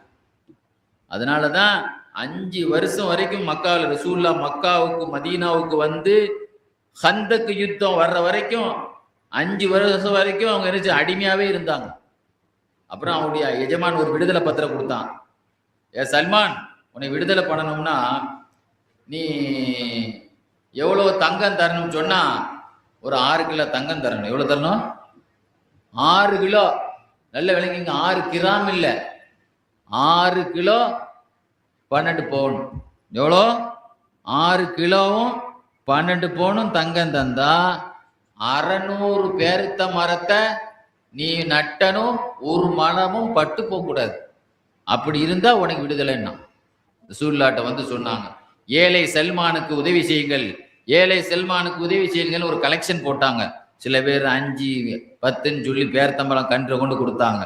எல்லாத்தையும் ரசூலுல்லாஹ் குழி தோண்டி தன் கையால மரம் வச்சாங்க. ஏன்னா மத்தவங்க கை வச்சா கூட பற்றலாம், ரசூலுல்லாஹ் கை வச்சா பட்டு போக கூடாதுலாங்க. பட்டு போனா அவன் கூட அவன் விடுதலை இல்லைன்னு சொல்லிட்டானா இல்லையா? தன்னை நம்பி ஈரானில் பிறந்து ஈரான் வாசியாக இருந்து பாரசீக மொழி பேசிய சல்மான் பாரிசி, அரபி மொழி அல்ல தாய்மொழி அவங்களுக்கு, பாரசீக மொழியை பேசிய சல்மான் பாரிசி பெருமானாரின் காதலில் ஈரானில் இருந்து வந்து ரசூலுல்லாஹ்வுடைய வீட்டு அட்ரஸ் கேட்டதுக்கு தப்பான அட்ரஸ் கொடுத்து கடத்தல் கும்பலிடத்திலே மாட்டிக்கொண்டு கடைசியில விற்கப்பட்டு அடிமையாகி நிற்கதியாக நிற்கிறதை பார்த்து அவரை காப்பாத்துறதுக்காக ரசூலுல்லாவே களத்துல இறங்கி ஒரு விவசாயி மாதிரி மண்ணை மூணான். 600 மரமும் பட்டு போவாமல் வளர்ந்தது. சரி, 6 கிலோ தங்கம் எங்க கொடுக்கா? சொன்னாங்க, வெயிட் வெயிட் வெயிட், அவசரப்படாத, ஏதாவது அல்ல வழி தருவான்னு சொன்னாங்க. கொஞ்ச நேரத்துல ஒரு ஆள் என்ன செய்தாரு, ஒரு கோழி முட்டை சைஸ்ல தங்கத்தை கோல்டு கொண்டு கொடுத்தாரு. எவ்வளவு கொடுத்தாரு? கோழி முட்டை சைஸ்ல கோல்டு கொண்டு கொடுத்தாருங்க. புதையல் 5ல் 1 பகுதி கொடுக்கணுமா இல்லையா இஸ்லாமிய கவர்மெண்ட்டுக்கு? எனக்கு புதையல் கிடைச்சதுன்னு சொல்லி கோழி முட்டை சைஸ்ல கொடுத்தாங்க. கோழி முட்டை சைஸ்ன்னு 6 கிலோவா இருக்கும். அதை தூக்கி வாயில போட்டாங்க செல்லாரு. அப்படி நாக்கால் அப்படியே சுழட்டிட்டு இதை போட்டு வெயிட் போட்டு கொடுங்க. கரெக்டா 6 கிலோ 12 கிராம் இருந்தார். கோழி முட்டை எத்தனை வெயிட் ஆயிடுச்சு? 6 கிலோ 12 பவுன் இருந்துச்சுங்க. சொல்லுவாங்க சல்மான் பாரிசில்லானு, என் உயிரை காப்பாத்தினவங்க, என்னுடைய அடிமையிலிருந்து விடுதலை பண்ணவங்களே, அதனாலதான் சல்மான் பாரிசி ரசூலுல்லாஹ்வுடைய அடிமைன்னு சொல்லுவாங்க. ஏன்னா அவங்களை காப்பாத்தினதே ரசூலுல்லாஹ் தானே. சல்மான் மின் அகல பைத், சல்மான் எங்க வீட்டு பிள்ளை. அந்த வார்த்தை யாருக்காவது கிடைக்குமா? அந்த வார்த்தை யாருக்காவது கிடைச்சதா சஹாபாக்கள்ல? இன்னைக்கு அகல் போர் நடந்து மதீனாவை சுத்தி அரபு நாட்டுல குழிய தோண்டி, நீங்க வேலூர் போயிருக்கலாம், வேலூர் போனவங்களுக்கு தெரியும், கோட்டை மைதானத்துல சுத்தி ஒரு அகல் தோண்டி இருப்பாங்க பாருங்க. அதுல பின்னால போட்லாம் போகும். அந்த நேரத்துல அரசர்கள் எல்லாம் அந்த காலத்துல படை வந்தா சுத்தி சுற்றி வளைக்கிறதாக அகல் தோண்டிருப்பான். வேலூர் அந்த அகல் இருக்கு பாருங்க. வேலூர் போனவங்க தெரியும், மெட்ராஸ் பக்கத்துல போனவங்க தெரியும். நான் தான் ஓதுனேன், அதனால சொல்றேன். அகல் தோண்டுத நாயகமே, எங்க ஈரானியுடைய ராஜதந்திரமே அதுதான் அப்படின்னு சொல்லி எல்லா சாப்பாக்களையும் குழி தோண்ட வச்சதே சல்மான் பாரிசி தான். சக்சஸ். வந்து பார்த்தவன குழி இறங்குறது பயந்துட்டான். வெற்றி. சல்மான் பாரிசியுடைய ராஜதந்திரம் வெற்றியான உடனே சல்மான் எங்களுக்கு நண்பர், சல்மான் எங்க பிள்ளை சொன்ன உங்க பிள்ளையா? சல்மான் எங்க வீட்டு பிள்ளைங்கிறாங்க. அதனால்தான் அலிகளிலான சல்மான் பாரிசியை பத்தி கேட்க சொல்லுவாங்களாம். சல்மான் மின் அகல பைத், சல்மான் பெருமானாருடைய சாதாத்து வீட்டு பிள்ளை. பெருமானாருடைய குடும்பம் தங்கள் குடும்பம் சொல்லுவாங்க, அவர் தங்கள் குடும்பத்து பிள்ளை சொல்லுவாங்களாம். சாதாத்துமார்கள் வீட்டு பிள்ளை, அகல பைத்துடைய பிள்ளை. அகல பைத்துனா பெருமானாருடைய குடும்ப பிள்ளைன்னு சொல்லுவாங்க. எங்க குடும்பத்துடைய அகல பைத்தவர். எதுக்கு சொல்றேன்னா, சல்மான் பாரிசி போன்ற அடிமைகளை காப்பாற்றிய நபி ஸல்லல்லாஹு அலைஹி வஸல்லம் ஒரு நாள் மதீனாவுடைய நைட் நேரத்தில் ஒரு தெருவில் நடந்து போயிட்டு இருந்தான். நடந்து போயிட்டு இருக்கும்போது திடீர்னு ரசூலுல்லாவுடைய கண்ணுக்கு தான் மலக்குமார்கள் தெரியுமே. ரசூலுல்லாவுடைய கண்ணுக்கு மலக்குமார்கள் கண்ணில் தெரிவாங்க. ஒரு வீட்டில் எங்க மலக்குமார்கள் இருக்கிறாங்கன்னு ரசூலுல்லாவுக்கு தெரியும். ஒரு நாள் பார்க்குறாங்க, ஒரு வீட்டில் கூட்டம் கூட்டமா மலக்குமார்கள் நிற்கிறாங்க. ரசூலுல்லாவுடைய வீட்டுக்கு தானே மலக்குமார்கள் வருவாங்க, நபியுடைய வீட்டுக்கு தானே வருவாங்க. ஒரு சஹாபி வீட்டில் பார்க்குறாங்க, கூட்டமா மலக்குமார்கள் இருக்கிறாங்க. என்னடா மலக்குமார்கள் கூட்டம் இருக்கிறாங்கன்னு கதவை திறந்து உள்ள போனாங்க. அந்த வீட்டுக்குள்ள போனா முசல்லால ஒரு ஆள் தொழுதுட்டு இருக்காருங்க. அங்கதான் மலக்குமார்கள் கூட்டமா நிக்கிறாங்க. அவருடைய வாயில இருந்து ஓதுறாருல, குர்ஆன் ஓதுறாருல அந்த சஹாபி, ஒளி வான வரைக்கும் கனெக்ஷன் ஆயிருக்கு. ரசூலுல்லாஹ் என்ன செய்யிட்டாங்க, போயிட்டாங்க. காலையில கேட்டாங்க, அந்த வீட்டுல உள்ள ஆள் அவர் பேர் என்னன்னு. அவர் ஒரு அடிமை. யார சொல்லலாம்? அப்படியா? யாருக்கு அடிமை? இந்த ஆளுக்கு அடிமை. அவரை கூப்பிட விட்டாங்க. அப்படி சொன்னாங்க, அவர் எவ்வளவு காசு கொடுத்து வாங்குறீங்களோ அதை நான் உங்களுக்கு வாங்கிடுறேன், அவரை நான் விடுதலை பண்ணிருக்கேன்னு. ஏன்னா அல்லாஹ்வுடைய நெருக்கத்துக்குரிய மலக்குமார்களுடைய தொடர்புல இருக்கக்கூடியவர் அடிமையா இருக்கிறார் அப்படின்னு சொல்லி தான் விடுதலை பண்ணிட்டாங்க. இன்னொரு நாள் வர்றாங்க, அங்க அந்த வெளிச்ச மலக்குமார்கள்லாம் யாருமே இல்லை. கதவு திறக்கிறாங்க, உள்ள ஜனாசா இறந்து போயிட்டாங்க. அந்த கொஞ்ச நேரத்துல ஜிப்ரீல் அலைஹிஸ்ஸலாம் வந்தாங்க. வந்து சொன்னாங்க, யார சொல்லலாம்? அந்த சஹாபி பேர் யஸார். அந்த சஹாபி பேர் என்ன பேருங்க? யஸார். யார சொல்லலாம்? ஜனாசாவெல்லாம் நாங்க குளிப்பாட்டிட்டோம். கசப்பு இறக்குறதுல இருந்து ஜனாசா குளிப்பாட்டுற வேலையெல்லாம் நாங்க பார்த்துட்டோம். இன்னா கஃபைனா கஸ்லஹு வ அஹ்சின் தஃபனஹு. அடக்கிற வேலை மட்டும் நீங்க பார்த்தா போதும், மலக்குமார்கள் நாங்க மற்ற வேலையெல்லாம் முடிச்சிட்டோம். எவ்வளவு பெரிய பாக்கியமான அடிமைகள், எவ்வளவு பெரிய அல்லாஹ்வுடைய நெருக்கத்தை பெற்றவங்கள்லாம் ரசூலுல்லாஹ்வுடைய சபையில் இருந்திருக்கிறாங்கிறதுக்காக சொல்ல வந்து. ஆக பெருமானார் ஸல்லல்லாஹு அலைஹி வஸல்லம் அவர்களுடைய ரஹமத்திற்கு பார்த்தீங்களா, பெரியவர்கள், வயசான மூத்தவர்கள், மூத்த பாட்டிமார்கள், வயசான காயல் பட்டத்துல கம்மாம்பாங்க, வயசான பாட்டிமார்களை, கம்மாமார்களை, பெரியவங்களை, வயசுல மூத்தவங்களை எவ்வளவு மரியாதை. ஒரு நாள் ஸல்லல்லாஹு அலைஹி வஸல்லம் ஒரு கூட்டத்துல அபூ உபைதா ரலியல்லாஹு இருக்கிறாங்க, அபூபக்கர் சித்திக் இருக்கிறாங்க ரலியல்லாஹு, உமர் ரலியல்லாஹு இருக்கிறாங்க. கையில பால் இருக்கு. அபூ உபைதா நீங்க குடிங்க அப்படின்னு கொடுத்தாங்க. இல்லையா ரசூலுல்லாஹ் நீங்க குடிங்களேன். நீ குடிப்பா, குடி அப்படின்னா குடிச்சிட்டு கொடுத்தாங்க. நீ கொஞ்சம் குடி. ஏன்னா அபூ உபைதா ரலியல்லாஹு சீனியர் மெம்பர் இஸ்லாத்துல. ஆரம்ப காலங்க பத்ர் போர்ல தகப்பனையே வெட்டி தள்ளியவர் அபூ உபைதா. ரசூலுல்லாஹ்வை ஏத்து நிக்கிறதுக்காக 2-3 தடவை, ஏய் எங்கிட்ட மோது பாப்ப, நீ எங்கிட்ட மோது பார்ப்போம் அப்படின்னு நான் அவ தாப்பேன். சரி போட்டுன்னு 2-3 தடவை விட்டு பார்த்தாங்க. ஒரே துள்ளிக்கிட்டே இருந்தார். என்னையா துள்ளுற, ரசூல்லாவை ஏத்து நின்று தலையெடுத்துட்டாங்க. 3-4 தடவை பெத்த தாப்பனா இருக்கிறானே எங்கிட்ட மோதுறானி அப்படின்னு சொல்லி அவர் மோதி மோதி பார்த்தாரு. பதில் போடலங்க. குர்ஆனுடைய தப்சீர்ல பாருங்க, பெத்த தகப்பனையே ரசூல்லாவை ஏத்து நிக்கிறதுக்கா தூக்கி போட்டு தள்ளினவர். அதனாலதான் அபு உபைதா சொர்க்கவாசி என்று அவார்டு கொடுத்தாங்க ஸல்லல்லாஹு அலைஹி வஸல்லம். அருமையானவர்களே, பாலை கொடுத்துட்டு சொன்னாங்க, சாப்பிடுங்க. பெரியவர்களை மதிக்காதவன் நம்மை சார்ந்தவன் அல்ல, நீ பெரிய மனுஷன், அதனால உங்களுக்கு மரியாதை கொடுக்குறேன்னு சொன்னாங்க ஸல்லல்லாஹு அலைஹி வஸல்லம். பெரியவர்கள்னா ரசூலுல்லாஹ் விட பெரியவங்க யாரும் இல்லை. ஒரு சமுதாயத்திலே பெரிய மூத்தவர்களை, வயசானவங்களை, வெள்ள தாடி உள்ளவங்களை, வெள்ள முடி உள்ளவங்களுக்கு மரியாதை கொடுக்கணும். அதான பெரியவங்கிறதே. ஏன் பெருசு அப்படிங்க நிறைய பேர் நக்கலாட்டு. ஏன் பெருசு, அதே மரியாதை. ஒரு வயசான ஒரு மனிதர் ரசூலுல்லாஹ்வுடைய சபையில வந்து ஒரு ஆளு, ஒரு வாலிபர் வந்தார், கூட அவர் ஒரு வயசானவர் வந்தார். இது யாருப்பா? எங்க வாப்பா. அப்படியா? ஏன்னா நாம வாலிபம் ஆயிட்டானா நம்ம வாப்பா வயசாயிருவோம்லங்க. நம்ம வாப்பா வாலிபமா இருந்தா நாம சின்ன பிள்ளையா இருப்போம். அல்லாஹ் குர்ஆன் ஷரீஃப்ல தாய் தோப்பங்களை கவனிங்கன்னு சொன்னா என்ன அர்த்தம்?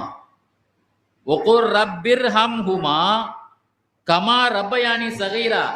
நாங்க சின்ன பிள்ளையா இருக்கும்போது எங்கள் மீது எப்படி பாசம் காட்டினாங்களோ அது மாதிரி அவங்க பெரியவங்களா, நாங்க வாலிபமா இருக்கும்போது அவங்க முதியவர்களா இருக்கக்கூடிய அந்த முதியவர்கள் மீது நீ கிருபை காட்டுன்னு கேளுப்பா. நீ அல்லாஹ் சொல்லி கொடுக்குற அந்த வாசகத்தை சொல்லி கேளுப்பா. முதியவர்களா இருக்கக்கூடிய எங்க வாப்பா அம்மாவுக்கு பாசத்தை காட்டு. எங்க மீது நாங்க பிள்ளையா இருக்கும்போது எவ்வளவு கொஞ்சம் நாங்க பிள்ளைய ஒவ்வொரு நாளும் ஒவ்வொரு ட்ரெஸ் போட்டு அழகு பார்த்தாங்கல்ல. தனக்கு பெருநா ட்ரெஸ் போடாட்டாலும் 5 ட்ரெஸ் எடுப்பாங்க. பிள்ளைங்க எடுப்பாங்களா இல்லையா?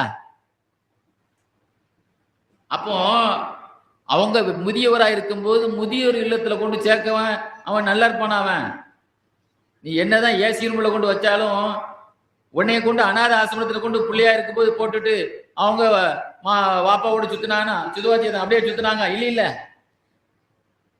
அப்போ ரசூலுல்லாஹ் சொன்னாங்க, வயசான பெரியவர் எங்க வாப்பா, வயசான பெரியவர் வாப்பாவா, அவரை மத்தவங்க திட்டுற மாதிரி நீ நடந்துக்கிறாதேன்னு சொன்னாங்க. அவன் வளர்த்து வச்சிருக்கான் பாரு, என் பிள்ளைய வளர்த்து வச்சிருக்கான் பாரு, இவன் ஒரு மனுஷனா அப்படின்னு தாப்பனா தானே திட்டுறான் நிறைய பேரு. இவன் சேட்டை பண்ணா யாருக்கு கிளி உழுது? வாப்பாவுக்கு தானங்க கிளி உழுது.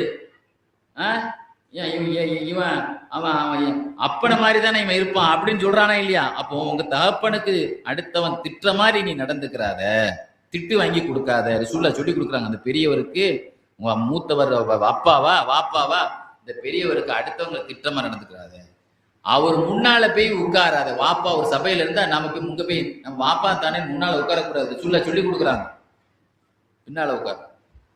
நடக்கும்போது சேர்ந்து முன்னால நடக்காதேன்னு சொன்னாங்க. சொன்னாங்க அந்த பெரியவருக்கு முன்னால என்ன செய்யாத.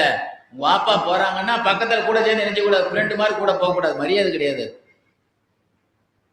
சோசியலிசம்லாம் அதுல இருக்கக்கூடாது. அதுல என்ன வாப்பா மகன், அதுக்குன்னு முறை இருக்கு.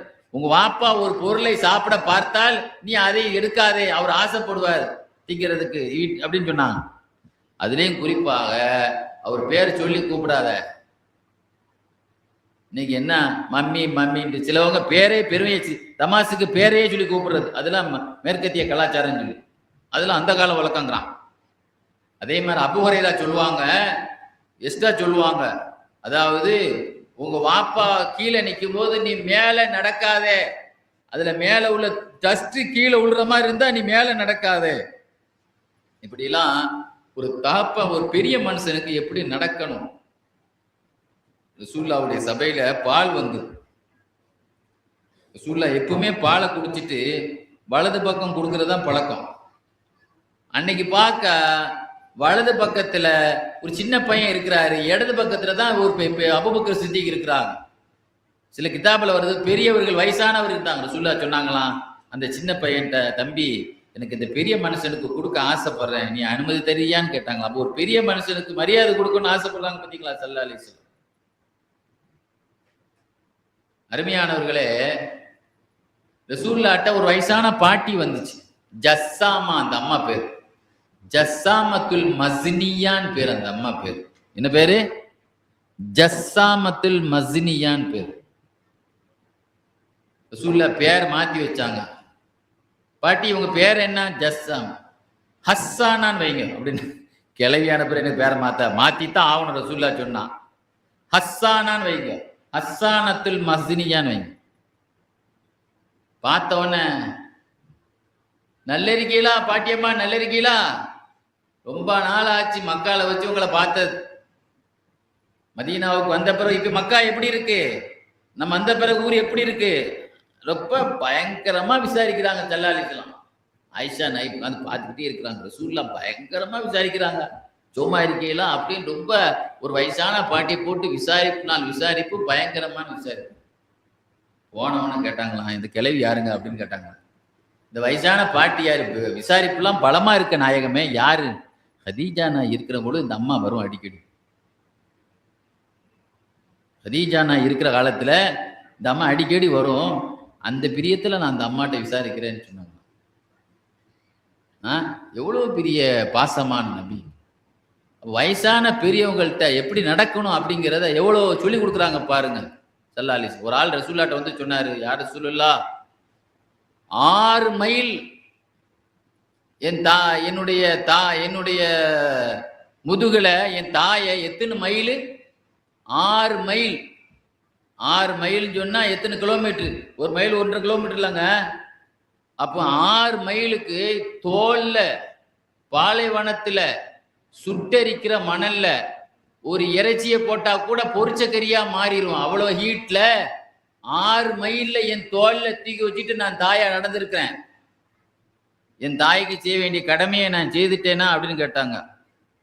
நீ செய்த வேலை, நீ கர்ப்பமாக இருக்கும்போது ஒரு பெரல் இல்ல ஒரு பெரல் போது எம்மா வயிறு வலிக்குது அப்படின்னு அந்த அம்மா துடிச்சாங்களா இல்லையா? உள்ள நின்று பேர்காலத்துல இருந்து கத்துவாங்களா இல்லையா?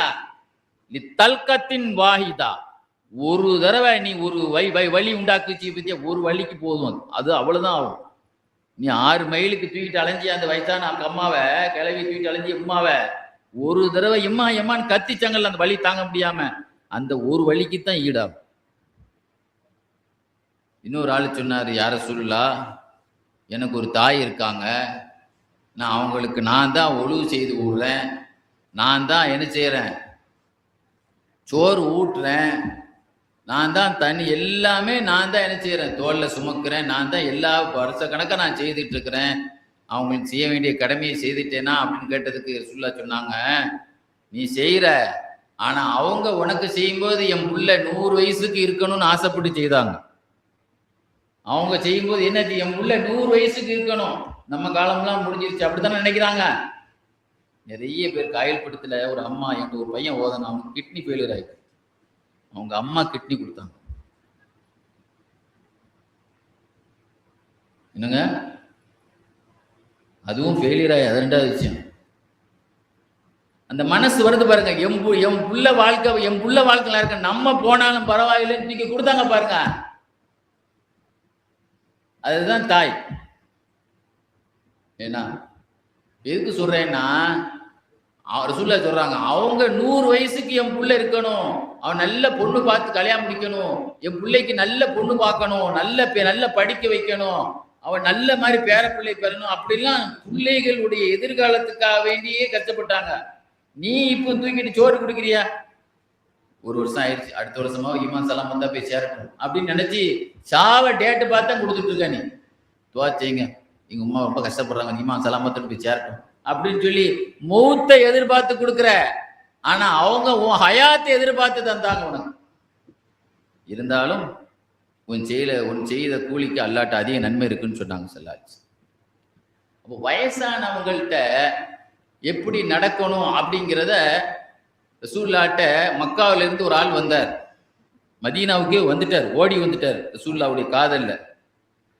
ரசூலுல்லாஹ் கேட்டாங்க, உங்க வாப்பா அம்மாலாம் இருக்காங்களா? ஆமா. அவங்கள்ட்ட சொல்லிட்டு வந்தியா, அனுமதி வாங்கிட்டு வந்தியா? கேட்டேன், அனுமதி தரல, கிளம்புன்ட்டாங்க. கிளம்பு, உங்க வாப்பா அம்மா வயசானவங்களை அறக்க பறக்க விட்டுட்டு அங்கேருந்து வந்திருக்க, கிளம்பி நீ அவங்க அனுமதி வாங்கிட்டு வா, அனுமதி தந்தால் வா, இல்லாட்ட அவங்களுக்கு பணிவிடை செய், இங்க வந்த நன்மை அங்கேயே கிடைக்கும் சொன்னாங்க ஸல்லல்லாஹு அலைஹி வஸல்லம். இன்னொரு ஆள் யமன் நாட்டில இருந்து வந்தார், ஓடியே வந்துட்டார், கப்பல்ல ஏறி. என்ன உங்க அப்பா அம்மா இருக்காங்களா? இருக்காங்க. அவங்க அனுமதி வாங்கினியா? அவங்க அழுதாங்க. போவாதே போவாதே, எங்களை விட்டுட்டு போவாதேன்னாங்க. அவங்கள அழ வச்சுட்டு தான் வந்தேன். மரியாதையா போய் அவங்கள சிரிக்க வை. என்ன சொன்னாங்க? அந்த வயசானவங்களை அழ வச்சுட்டு வந்தியா இல்லையா? நீ சிரிக்க வச்சுட்டு வந்துரு. அப்புறம் அது வரைக்கும் உனக்கு அனுமதி கிடையாதுன்னாங்க. இப்படி பார்த்தீங்கன்னா யாரெல்லாம் வந்து அபூ ஹுரைரா ரலியல்லாஹு அன்ஹு சொல்லுவாங்க, ரசூலுல்லாஹ் போருக்கு பேர் எடுத்தாங்க, ஆள் எடுத்தாங்க. பேர் கொடுங்க பேர் கொடுங்கன்னு. நானும் பேர் கொடுத்துட்டேன். வீட்டுக்கு வந்து சொன்னேன், எங்க உம்மா ஒரே ஒரு ஆள், உம்மாவோடு தானக்கா வந்தாங்க, வயசான உம்மாவை கூப்பிட்டு தான் அபூ ஹுரைரா வந்தாங்க. என்ன மகனே, நான் உன்னை நம்பி தானே வந்தேன், நீ வேற பேருக்கு போருக்கு பேர் கொடுத்துட்ட, அங்க போர்க்களத்துல கொல்லப்பட்டுட்டா நான் என்ன யாரு கவனிப்பா?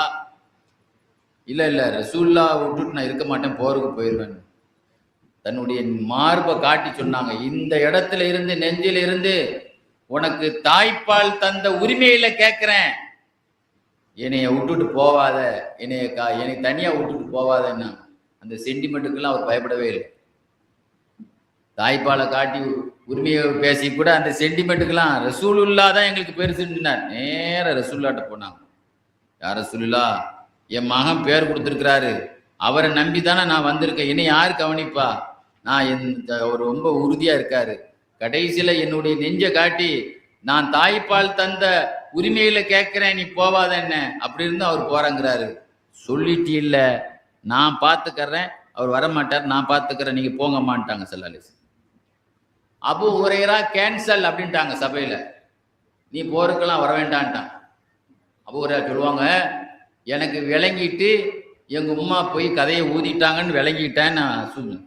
அதுக்கு பிறகு ரசூலுல்லாஹ் உறுதியாவே சொன்னார்கள், அவர்கள் ஹயாத்தா இருக்கிற வரைக்கும் நீ போர்லயே கலந்து கூடாதுன்னு சொல்லிட்டாங்க. அதனால எங்க உம்மா ஹயாத்தா இருக்க 2 வருஷம் வரைக்கும் நான் போர்லயே கலந்து கொண்டதே கிடையாதுன்னு சொன்னாங்க. ஆக வயசானவர்களுக்கு எவ்வளவு முக்கியத்துவம் கொடுக்கணும் அப்படிங்கிறதுல இஸ்லாம் கொடுத்த மரியாதை எங்கேயுமே கொடுத்தது கிடையாது. ரசூலுல்லாஹ் ஒரு ஹதீஸ்ல சொல்லுவாங்க, ஒரு ஹதீஸ்ல இப்னுல் ஜௌசி ரஹ்மத்துல்லாஹி அலைஹி ரசூலுல்லாஹ் சொன்ன ஒரு ஹதீஸை சொல்லி காட்டுவாங்க, பைபிளில் இருக்கக்கூடிய செய்திகளை நீங்கள் பேசுங்கள். பைபிள்னா இந்த பைபிள் இல்ல, அந்த காலத்துல ஈசா அலைஹிஸ்ஸலாத்துக்கு இறங்குச்சா இல்லையா இஞ்சில் வேதம், முற்காலத்தினுடைய வேதத்தினுடைய செய்திகள், சூப்பர் செய்திகள் எல்லாம் இருக்கிறது, அதை பற்றி பேசுங்கள், அதில் ஆச்சரியமான எவ்வளோ தகவல்கள் எல்லாம் அதில் இருக்கிறது அப்படின்னு சொல்லி அதுல 2 பாட்டிகளுடைய சம்பவத்தை ரசூலுல்லாஹ் சொன்னாங்க. என்ன சொன்னாங்க? வயசான 2 பாட்டிமார்களுடைய நடந்த சம்பவத்தை, அதான் பெரியவங்களை எப்படி நடத்துறதுக்கு தான் அந்த செய்தியை சொல்றேன் உங்களுக்கு. முற்காலத்துல ஒரு மனிதர் தன் பொஞ்சாதியை ரொம்ப விரும்பினார், அதுதான் டேஞ்சர், முதல்ல அடிமையாகிடுவாங்க. அப்போ அது மாதிரி ரொம்ப விரும்பி அந்த பொஞ்சாதியோடு தான் தன்னுடைய உம்மாவும் வயசான மூதாட்டி இருந்தது. அவ பொஞ்சாதியுடைய மாமியார் தானே சொல்லுவாங்க அந்த ஊர்ல, மாமியாவும் ஒன்னாதான், 2 கிழவிகளும் ஒரே வீட்டுல. அவ பொஞ்சாதி என்ன சொல்லிட்டா, திடீர்னு நான் புழக்க தமிழ்ல பொஞ்சாதிங்கிற மனைவி, ஏன்னா நம்ம என்ன சுத்த தமிழ்லயே பேசுது, உங்களுக்கு புரியதுக்கா பொஞ்சாதின்னு சொன்னேன். அப்ப அவங்க சொன்னாங்க, ஏங்க உங்க மனைவியை கொண்டு வந்து காட்டுல கொண்டு வச்சுட்டு வாங்கன்ட்டு. அவரு எவ்வளவு கொழுப்பு பாருங்க, அந்த வயசானவங்களுக்கு அந்த அம்மா என்ன சொல்லிட்டு அவளை கொண்டு காட்டுல கொண்டு விட்டுட்டு வந்துருங்க. பொஞ்சாதியினுடைய பிரியத்துல பெத்த தாயின் கூட பார்க்காம அந்த வயசான பாட்டியை கொண்டு வந்து, அம்மாவை கொண்டு வந்து காட்டுல கொண்டு விட்டுட்டு போயிட்டான். அந்த கல் நெஞ்சக்காரன், பெத்த மனசு பித்து பிள்ளை மனசு கல்வி மாதிரி வந்து விட்டுட்டு போயிட்டான். விட்டுட்டு போனப்ப நுஸ்ரத்துல் மஜாலிஸ் கிதாப் ஆதாரத்தோடு செய்கிறேன், அப்துல் ரஹ்மான் சபூரி இந்த கிதாப் இந்த சம்பவத்தை எழுதி காட்டுவார். ஏன்னா வீடியோ பதிவா இருக்கிறதுனால நிறைய ஆலிம்களுக்கு இது ஆதாரமா இருக்கட்டுங்கிறதுக்காக அந்த விஷயத்தை நான் உங்களுக்கு சொல்லுவேன். நிறைய பேர் இந்த செய்தி எங்க வருதுன்னு சில பேர் கேட்பான், அதுக்காக சொல்றேன். அருமையானவர்களே, அப்போ விட்டுட்டு போன உடனே அந்த இடத்துல மலக்குமார்கள் வந்தாங்களாம். அல்லாஹ்வுடைய வேலை, எல்லாராலும் கைவிடப்பட்டுட்டு அல்லாஹ்வுடைய ஆதரவு இருக்கும். மலக்குமார்கள் வந்தாங்க. அந்த அம்மாவுக்கு கண்ணு தெரியாது. வந்து அங்க வந்து காடு தானே, சிங்கம் புலி சிறுத்தை கரடி எல்லாம் அங்க வந்துட்டு, மலக்குமார்களும் வந்துட்டாங்க அங்க. அப்போ அங்க அதனுடைய கர்ஜனை, சிங்க புலியினுடைய கர்ஜனை இருக்குல்லங்க, சத்தம் இருக்கும்ல, அப்ப அந்த சத்தங்கள் கேக்குது. ஆனா அந்த அம்மாட்ட அந்த வானவர் கேட்டாரு, உங்களுக்கு என்ன சத்தம் கேக்குது? ஆனா அந்த அம்மாவுக்கு காதுல அல்லாஹ் ஆடு மாடு ஒட்டக சத்தம் மாதிரி தான் காதுல அந்த சத்தத்தை மாத்தி காட்டினான். எப்படி காட்டினா? விலங்குகள் சவுண்டாக அல்லாஹ் காட்டல. மலக்கு கேட்கிறாரு, என்ன சவுண்டு கேக்குது? அப்ப அவர் சொன்ன, அந்த அம்மா சொல்லிச்சு, ஆட்டு சத்தம் கேக்குது, மாடு சத்தம் கேக்குது, ஒட்டக சத்தம் கேக்குது அப்படின்னு சொல்லி அந்த அம்மா சொல்லிச்சு. அப்படியே ஆகுக அப்படின்னு சொல்லிட்டு அந்த வானவர் போயிட்டார். அங்க இருக்கிற எல்லாமே ஆடு மாடாயிட்டு. மறுநாள் காலையில் அவர் வந்து பார்க்க வந்தார், வெள்ளோட்டம் பார்க்க வந்தார். உம்மாவை காட்டுல போட்டு போனவன் என்ன ஆச்சுன்னு இது ரசூல்லா அந்த செய்தியை நமக்கு சொல்லி காட்டுறாங்க. இதுல நல்ல விஷயங்களும் இருக்குது அப்படிங்கிறதுக்கு தான் இது ரசூல்லாவுடைய மேடை. அதனால ரசூல்லா சொன்ன செய்தியை தான் சொல்றேன், முதல்ல விளங்கிக்கங்க. அப்போ உடனே வந்து பார்த்தா பெரிய பண்ணையில அவங்க அம்மா உட்காந்துருக்காங்க. ஆடு நிக்குது, ஏகப்பட்ட மாடு நிக்குது. ஏன்னா அப்படியே ஆகட்டும் தானே மாணவர் சொல்லிட்டு போயிட்டாரு. உடனே என்ன செய்தாரு, உம்மாவை தோல்ல தூக்கி வச்சுக்கிட்டு அவளே ஆடு மாடையும் தூக்கிட்டு போயிட்டாரு வீட்டுக்கு. பஞ்சாயத்தை சொன்னாரு, எங்க உம்மாவை கொண்டு வச்சுட்டு வந்தேன், பார்த்தா புள்ள ஆடு மாடா இருக்கு, விலங்குகள் சாப்பிடல, மாறாக இப்படி நடந்திருக்கு. எங்க உம்மாவையும் கொண்டு அங்க கொண்டு வைங்கன்ட்டு அந்த பொம்பளை என்ன சொல்லிட்டா, எங்க உம்மாவையும் அங்க கொண்டு வைங்க. பாருங்க சொல்லுவாங்களே, வினை அறுத்தவன் வினை அறுப்பான், திணை அறுத்தவன் திணை அறுப்பான், வலா எஹிக்குள் மக்ரு செய்யும் இல்லா பியகலி, சூழ்ச்சி செய்வன் சூழ்ச்சி அவனையே சார். நல்லா சொல்றானா இல்லையா? அவ பார்த்தா இந்த கண்ணு தெரியாத பாட்டிக்கு இது இருந்தா நம்மளுக்கும் அது ஷேர் கிடைக்கட்டும்னு கொண்டு வச்சான். இங்க உள்ள தப்புக்கு தண்டனை இங்கதான் கிடைக்க போகுது, அவ செய்த தப்புக்கு இங்கதான் தண்டனை கிடைக்க போகுது. வச்ச உடனே அந்த வயசான அம்மாவை சுத்தி விலங்குகள்லாம் வந்துச்சு, மலக்குமார்கள் வந்தாங்க. அந்த சத்தத்தை விலங்கு சத்த மாதிரியே அல்லாஹ் கேட்க வச்சான். அப்போ மாணவர் கேட்டாங்க, உங்களை சுத்தி என்ன சத்தம் கேட்குது? என்ன சுத்தி சிங்கம் புலி கரிச்சிக்கிற சத்தம் கேட்குது. அப்படியே ஆகன் அவளும் கடிச்சு போட்டு எலும்ப போட்டு போயிட்டு. மறுநாள் காலையில வந்து அவ பார்க்க வந்தா, நிறைய ஆடுகளை அள்ளிட்டு போலாம், நிறைய மாடு அள்ளிட்டு போனா எலும்பு கிடக்கு. அதை பார்த்து அப்படியே கவலையிலேயே உக்கியே செத்து போயிட்டாலாம் அந்த அம்மா. நம்ம செய்த தப்புக்கு தண்டனை இதுதான். எங்கேயே செய்த தப்ப நம்ம இவ அம்மாவை கொண்டு போய் இந்த வயசான பொம்பளையை கொண்டு போய் இந்த காட்டுல போட சொன்னா, கடைசியில அவ அம்மாவையே அல்ல காட்டுல போட வச்சான். கொஞ்சம் நடந்துச்சா இல்லையா? பெரியவர்களுக்கு நாம் செய்ய வேண்டிய மரியாதைகளை நாம் செய்யாத பொழுது அதனுடைய பாதிப்புகள் நாம் பலதை நாம் எதிர்கொள்ள வேண்டி இருக்கும். அப்படிங்கிறத நூ அலைஹிஸ்ஸலாம் இருக்காங்களே, உலகத்திலேயே 950 வருஷம் பயானே பண்ணியிருக்காங்க. பயானே 950 வருஷம் பண்ணியிருக்காங்க. நம்ம ஒரு 12 நாள் பேசுறதுக்குள்ளே டங்குவார அத்து போகுது. அவங்க 950 வருஷம்னா எவ்வளோதானே பேசியிருப்பாங்க பாருங்க. அப்போ அவ்வளோ பயான் அவங்க பேசியிருக்காங்க. 100 பேர் கூட பயான் கேட்கலைங்க. எவ்வளோ பேர் பயான் கேட்குறாங்க? 100 பேர் கூட அந்த பயானை கேட்கல. கப்பலில் 100 பேர் கூட சேரலைங்க. இதில் இன்னொரு விஷயம் என்னன்னா, அவங்க மகன் ஒரு ஆள் இவங்க படுத்து கிடக்கும்போது காற்றுல வேட்டி அகண்டு கிடந்துச்சு. நூ அலைஹிஸ்ஸலாம் பெத்த தகப்பன், நம்ம வயசான ஒரு பெரிய மனுஷன் பெத்த தகப்பன், ஒரு ஒரு மனிதாபிமான அடைப்பில் யாருக்காவது அகட்டிருந்தா கூட சரி பண்ணணும். பெத்த தகப்பன். அப்ப அதுல உள்ள அவருடைய மகன் ஒரு ஆளு, ஏன்னா ஹாம் அவர் வந்து பார்த்துக்கிட்டு சிரிச்சுக்கிட்டே இருந்தாராம். வேட்டி அகண்டு கிடக்குது பாரு, வேற யாராவது சின்ன பசங்க ஆடுங்க தான் தமாஸ் பண்ணிட்டு கிடப்பானுங்களா இல்லையா, அந்த மாதிரி சிரிச்சுட்டு இருந்தாங்க.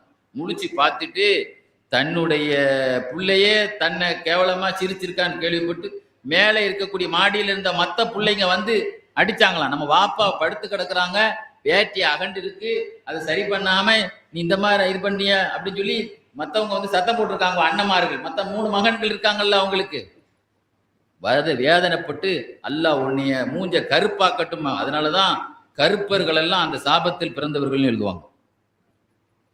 கருப்பர்களும் நம்மளையும் சேர்த்தான், இந்தியர்களும். இல்லைன்னா ஒரிஜினல் கலர் எல்லாருமே அழகான சிவப்பு லட்டு ரசூல்லா பிறந்த மாதிரி ஒரிஜினல். அன்னைக்கு நிறமும் கருப்பு நிறமும் அந்த நூ அலைஹிஸ்ஸலாத்தினுடைய மகன் வாரிசு தான் இவர்கள். சூடானியர்கள், இந்த ஆசிய கண்டத்தை சார்ந்தவர்கள் எல்லாம் அந்த நிறத்தில் உள்ளவங்க தான். கோபத்துல திட்டிவிட்டாங்க ஒரு பெரிய மனுஷனை மதிக்காத காரணத்தினால. ஆக பெரியவர்களுக்கு எப்படி மரியாதை கொடுக்கணும், அப்படிங்கிறத பெருமானார் ஸல்லல்லாஹு அலைஹி வஸல்லம் நமக்கு என்ன செய்திருக்கிறாங்க. ஆக அடிமைகளுக்கு எப்படி நடக்கணும்? பெண்கள் பெண்கள்ங்க இன்னைக்கு பாருங்க, வாட்ஸ்அப்ல பொம்பளை புள்ள பிறந்துட்டா மெசேஜே அனுப்ப மாட்டேங்கான் நிறைய பேர். 2வது பொம்பளை புள்ள பிறந்துட்டா, 3வது பொம்பளை புள்ள, ஆம்பளை புள்ள பிறந்துட்டா வாட்ஸ்அப்ல புள்ள 100 வாட்ஸ்அப்ல அனுப்பிடுறான். எனக்கு ஆம்பளை புள்ள பிறந்திருக்கு, ஆம்பளை புள்ள அது பிள்ளையா இல்லையா, அது பிள்ளை இல்லையா? அப்ப அவன் என்ன விளங்கிட்டான்னா, அதுதானே வாரிசு, இது வேற வீட்டுக்கு போகக்கூடியதில்லை அப்படின்னு நினைக்கிறான். அப்படின்னு அந்த ஜாகிலியா காலத்துல உள்ளது மாதிரி. அருமையானவர்களே, குர்ஆன் ஷரீஃப்ல அல்லாஹ் சொல்லி காட்டுறான், யஹபு லிமை யஷாவு இனாசா வ யஹபு லிமை யஷாவு ذுகூர். ஃபர்ஸ்ட் நாடிய பேர்களுக்கு கிஃப்ட் கொடுக்கறா இருந்தா அல்லாஹ் பொம்பளை பிள்ளையை கொடுப்பான். ஃபர்ஸ்ட் பொம்பளை பிள்ளையை தான் சொல்றான். ஃபர்ஸ்ட் ஆம்பளை பிள்ளையை சொல்லல.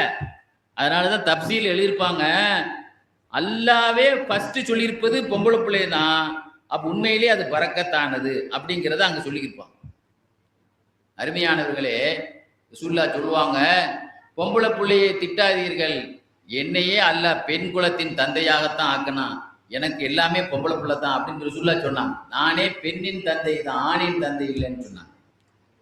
அருமையானவர்களே, ஒரு குழந்தை பிறக்கும் பொழுது ஏன்னா அதுல பேர்கால வழி வந்த உடனேயே நேர கொண்டு வந்து ஜனாசா உளுந்தாதான் கபர் தோண்ட சொல்லி விடுவோம். ஜனாசா உளுந்தா தானுங்க கபர் தோண்டிக்கு அந்த ஆள் சொல்லி விடுவோம். இவங்க என்ன பண்ணுவான், பேர்கால வழி வந்தானே கபர் தோண்டிடுவானோ. அந்த பேர்கால வழியை எங்க வச்சு நடத்துவான்? அந்த காலத்துல எல்லாம் ஒரு 40 வருஷத்துக்கு முந்தி எல்லாரும் வீட்டுல தான் பேர்காலம் இருக்கும். 2 நர்சுகள் வீட்டுல வருவாங்க. நானே எத்தனை தடவை போய் சின்ன பிள்ளைல நர்சையெல்லாம் கூட்டு வந்திருக்கேன் வீட்டுல பேர்காலத்துக்கு, சின்ன பிள்ளைல அந்த காலத்துல. ஆக இவன் கபர்ல கொண்டு போய் ஒரு குழியில வச்சு பேர்காலம் நடத்துவானோ. அந்த வரும் பொழுதே பொம்பளை பிள்ளையான்னு வரும்போது தெரிஞ்சிருமா இல்லையா, உடனே அந்த புள்ளைய கபூர்ல போட்டுருவானோ, உயிரோடி போட்டுருவாங்க. அந்த புள்ளைய கையில கூட தொடாம அந்த புள்ளையே கண்ணை முழிக்கும் போதே கபூர்ல தான் முழிக்கும், அந்த மாதிரி பண்ணிடுவானோ. இது நான் சொல்லல, இமாம் ராசி தப்சீலே எழுதியிருப்பாரு. அந்த புள்ளைய கபூர்னுடைய குழியினுடைய வாசல்ல வச்சுதான் பேர்காலத்தை அந்த பொம்பளைய கூட உட்கார வச்சிருவானோ. இந்த புள்ளைய தொடக்கூடாதுன்னு. ஆக பொம்பளை பிள்ளைய, ஆக அந்த காலத்து, அதாவது ஒரு ஒரு ஊனமான பிள்ளைய, ஒரு ஒரு விழுகட்டி இதைத்தான் கொண்டு அடக்க போவாங்க. அப்படித்தானுங்க அடக்க போவாங்க. அருமையானவர்களே, சிலவன் என்ன செய்வானா, சரி பிறந்துட்டு போட்டும், நம்ம வீட்டில் இருக்கக்கூடாது அப்படின்னு சொல்லி ஒரு 6 ஜான் வளர்ற அளவுக்கு பார்ப்பான். ஒரு 2-3 வயசு வர்ற அளவுக்கு விட்டுட்டு அப்புறம் ஒரு கம்பளி துணியை சுத்தி காட்டில் கொண்டு விட்டுட்டு ஒரு கம்பை கொடுத்து காட்டில் கொண்டு விட்டு வந்துடுவாங்க.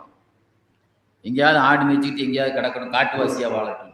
இந்த மாதிரி கல்லெஞ்சக்காரனாக இருந்த நேரத்தில் பெருமானார் ஸல்லல்லாஹு அலைஹி வஸல்லம் உலகத்திலேயே எனக்கு பிடிச்சது பொம்பளை பிள்ளை என்று புரட்சிகரமான சொன்ன நபி. அருமையானவர்களே, அவுஸ் இப்னு சாயிதுல் அன்சாரிங்கிற ஒரு சஹாபி என்ன செய்தாரு, ஒரு சமயம் ரசூலுல்லாஹ்வுடைய சபையில ரொம்ப வெறுப்பா முகத்தை வச்சுட்டு வந்தார். என்ன அவுஸ் இப்னு சாயிதா, எனக்கு புள்ள பொம்பளை பிள்ளைதான், நாசமா போட்டோம் அவங்கெல்லாம் அப்படின்னு சொன்னார். அப்படிலாம் சொல்லாதப்பா, அல்லாஹ் தஆலா பெண் பிள்ளைகள் அல் பரக்கத்து ஃபீஹின்ன, பரக்கத்துகளே அவைகள்ல தான் இருக்கிறது. ஃபஇன்னஹுன்ன மூனிசாத், அவர்கள் இல்லாவிட்டால் அவர்கள் தான் உனக்கு பொழுதுபோக்கே, அவங்க தான் பொழுதுபோக்கே, அவங்க தான். இன்னைக்கு பொஞ்சாதி போன பிறகு நிறைய பேர் சீக்கிரம் இறந்து போயிடலாம். பொஞ்சாதி போயிட்டாலே அதுலயே மனசு விட்டார். பத்திரமா இல்லையாங்க? கல்யாணம் முடிக்க முந்தி எத்தனை வருஷம்னாலும் சபர்ல இருக்கான். கல்யாணம் முடிச்சவன் அவன் ஒவ்வொரு வருஷமும் அழுதுகிட்டே தானே கழிக்கிறான். அதுவும் இன்னைக்காவது வீடியோ கால் வந்ததுனால வீடியோவை பார்த்துக்கிறான். அதெல்லாம் எவ்வளவு கஷ்டத்தோடு வாழ்றான் பாரு. ஆக அவர்கள் தான் உங்களுக்கு பேச்சு துணைன்னா என்ன சொன்னாங்க, கஞ்சியை கொடுக்குறோமோ கூழை குடிக்கிறோமோ, வீட்டுல ஒரு ஆள் நமக்கு என்ன செய்யணும், ஒரு பணிவிடை செய்யறதுக்கு, நம்ம முடியாம போனா நமக்கு ஒரு தைலம் போடுறதுக்கு வேணுமா இல்லையாங்க, நமக்கு ஹெல்ப் பண்றதுக்கு. எங்க ஒரு முடியாத போன நேரத்தை நமக்கு பார்த்துட்டு போனா கூட அவங்க ஹெல்ப் பண்ண ஒரு ஆள் வேணுமா இல்லையாங்க. அதெல்லாம் ஒரு மக செய்ய முடியுமா, ஒரு மருமக செய்ய முடியுமா? ஆக பெண் மக்கள் என்பது உங்களுக்கு ஒரு பொழுதுபோக்கு பேச்சு துணை. ஒரு பொஞ்சாதியோடு பேசக்கூடிய பேச்சை வந்து ஒரு தங்கச்சிட்டியோ ஒரு அக்காட்டியோ ஒரு மும்மாட்டியோ பேச முடியுமா? பொழுது ஒரு உலகங்கிறதே ஜாலி தானங்க, சந்தோஷம். உலகத்திலே உங்களுடைய மனைவிகள் எப்படினாலும் சந்தோஷமா இருந்துக்குங்க ரசூலுல்லாஹ் நமக்கு சொன்னாங்களா இல்லையா? பொஞ்சாதியோடு ரசூலுல்லாஹ் நமக்கு எப்படிலாம் ஜாலியா இருக்கணுங்கிறதுல ரொம்ப நமக்கு உதாரணம் காட்டினாங்க அருமையானவர்களே. அதே மாதிரி சொன்னாங்க ஸல்லல்லாஹு அலைஹி வஸல்லம், அவர்கள் இறந்து போய்விட்டால் அதிகமா உன் மீது அழுகிறதே அவங்க தான். ஒரு மையத்தை எடுக்கும்போது பாருங்க, பெண் குரல் தான் அதிகமாக. ஆண்களுக்கு பாசம் இல்லாம இல்ல, மனசுல அடக்கிக்கிடும், அவங்களால அடக்க முடியாது. அதிகமான கண்ணீர் விடுறதே அவங்க தான்பா. அதே மாதிரி நீ சோம்பில்லாம ஆயிட்டா ஆஸ்பத்திரியில் இருக்கிறதே அவங்க தாங்க. எங்கேயாவது ஆம்பளை இருக்கானா பார்த்திருக்கீங்களா? ஆஸ்பத்திரியில எல்லா இடத்துலயும் மகதான் கவனிக்கும், பார்த்திருக்கீங்களா? மகதான். ஒரு ஆள் என்கிட்ட சொன்னார் காயல்படத்துல, ஹஸ்ரத் எனக்கு 3 ஆம்பளை பிள்ளை, துவா செய்யுங்க, எனக்கு பொம்பளை பிள்ளை இல்லாம நம்ம கஷ்டப்படுறேன். ஏன்னா அங்க எல்லாரும் பொம்பளை பிள்ளை வீட்டுல தான் இருப்பாங்க. ஆக இது மாதிரி உனக்கு ஆஸ்பத்திரியில இன்னக்கும் மறிலா, உனக்கு ஆஸ்பத்திரியில கூட இருக்கிறதே அவங்க தான்ப்பா. நீ சோமில்லாம போயிட்டோம், கூட இருக்கிறதே அவங்க தான் அப்படின்னு சொன்னாங்க. ஏன்னா இந்த பூமி அவர்கள் பாரத்தை சுமக்குது, இரணத்தை அல்லாஹ் சுமக்கிறான்னு சொன்னாங்க ஸல்லல்லாஹு அலைஹி வஸல்லம். அல்லாஹ் படி அளக்கிறான், நீ என்னடா அதுக்காக இது பண்ணிட்டு இருக்கிற, அந்த பிள்ளையை சாவடிக்கிற. இதை விட ஒரு கொடுமையான விஷயம் என்னன்னா, திஹியத்துல் கலபி ஒரு காலத்துல இன்னைக்கு ஜிப்ரீல் அலைஹிஸ்ஸலாமே திஹியத்துல் கலபிங்கிற, எப்படி கதீஜா நாயை பெண் கோடீஸ்வரரோ அதே மாதிரி சஹாபாக்களே ஆண் கோடீஸ்வரர் திஹியத்துல் கலபி தொழில் அதிபர் சொல்வாரு, நாயகமே ஒரு காலகட்டத்துல நான் ஆக மடையனா இருந்தேன், ரொம்ப அகம்பாவம் பிடிச்சவனாக ஆணவம் பிடிச்சவனாக என்னுடைய பெத்த பிள்ளைகளை 70 பிள்ளைகளை கையாலேயே அறுத்திருக்கேன். நான் சும்மா கோழி அறுத்த மாதிரி சொல்றாரு. என் பிள்ளைகள்ல 70 பிள்ளைகளை நானே பொம்பளை பிள்ளைய அறுத்திருக்கிறேன். ஏன்னா இந்த பிள்ளைகளை கல்யாணம் முடிச்சு கொடுத்து நாளைக்கு அவன் குடும்பத்துக்கு நம்ம கட்டுப்பட வேண்டிய இருக்கு. அவன் பெண்ணை கொடுத்துருக்கான்ல, அவன் அடங்கித்தான் ஆகணும் அப்படிங்கிறானா இல்லையா இன்னைக்கு சில பேரு. அதே மாதிரி அந்த ஆணவத்துல கொண்டேன்னவன ரசூலுல்லாஹ் அழுதுட்டாங்க. ஆக நீ களிமா சொன்னதுனால அல்லாஹ் பாவத்தை மன்னிச்சான்னு சொன்னாங்க ஸல்லல்லாஹு அலைஹி வஸல்லம்.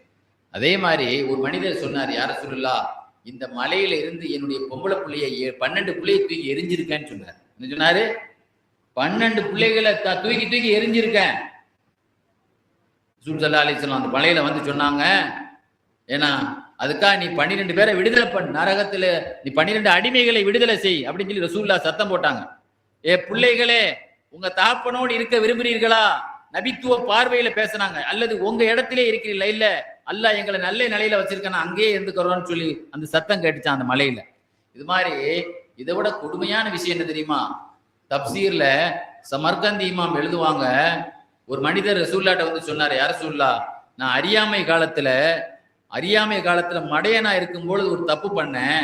என்ன தப்புன்னா, இன்னைக்கும் அதை செய்தா என் உள்ளம் அப்படியே புல்லரிக்குது, என்னப்பா பண்ணேன்னு கேட்டாங்க. அதாவது எனக்கு ஒரு பொம்பளை புள்ள பிறந்துச்சு, நான் புதைக்கலான்னு திட்டம் போட்டேன். என்னுடைய மனைவி காலில் விழுந்து அழுதா, என் பிள்ளைய வளர விடு, என் பிள்ளைய வாழ விடு, கொன்றாதேன்னு சொல்லி கெஞ்சினா, சரி வாழட்டுன்னு விட்டேன். குமரி பிள்ளை பார்க்க ரொம்ப அழகா ஆயிடுச்சு. நிறைய பேர் பொண்ணு கேட்க ஆரம்பிச்சவொன்னே எனக்கு கிறுக்கு கிளம்பிட்டு, இந்த பெண்ணை கேட்டு வரக்கூடாதுன்னு சொல்லி தானே நம்ம கொல்ல பார்த்தோம். எல்லாரும் மாப்பிள்ளை வந்து பொண்ணு கேட்கறானேன்னு சொல்லிட்டு பழையபடி இந்த பிள்ளைய வீட்டுல வைக்க கூடாதுன்னு கல்யாணம் முடிக்கிற புது பொண்ணு வயசுல இருக்கிற அந்த பொண்ணை கொண்டு போய் நான் ஒன்று போட்டு தள்ளணும்னு திட்டம் போட்டேன். அதுக்கு முந்தி ஒரு கிணற பார்த்து வச்சுட்டு வந்தேன். என் பிள்ளைய நான் சொந்தக்கார வீட்டுக்கு கூட்டு போறேன், ஜோடிச்சு வைன்னு சொன்னேன். அந்த பிள்ளைய ஜோடிச்சு என் மனைவி தந்தா. வரும்போதே சொன்னான், என் பிள்ளைய அமானிதமா ஒப்படைக்கிறேன், பத்திரமா கொண்டு வாங்க அப்படின்னு சொல்லியே விட்டா அந்த அம்மா. என்னுடைய மனைவி நான் கூட்டு போனேன். போய் என்ன செய்தேன், அந்த பிள்ளைய கிணத்துல கொண்டு காட்டினேன். பெரிய பிள்ளைக்கு தெரியும்ல, சொந்தக்காரன்னு சொல்லி காட்டுல உள்ள கிணத்தை ஊத்து பாக்குறானே, இவன் தள்ளிடுவானு கட்டி பிடிச்சி, வாப்பா என்னை கொன்றாதீங்க வாப்பா, உங்க வாப்பா உம்மாட்ட அமானிதத்தை சொல்லிட்டீங்களா வாப்பா, உம்மாட்ட வாக்கு கொடுத்தீங்களா வாப்பான்னு. அந்த புள்ள அழும்போது பாசமா இருந்தது, கிணத்தை பார்க்கும்போது கொலன் போல இருந்தது. கடைசியில செய்தான் என்னை மிகைத்தான், பிடிச்சி தள்ளி விட்டுட்டேன்.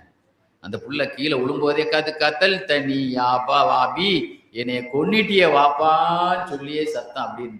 இது கேட்கும்போது சொல்ல அழுதுட்டாங்க.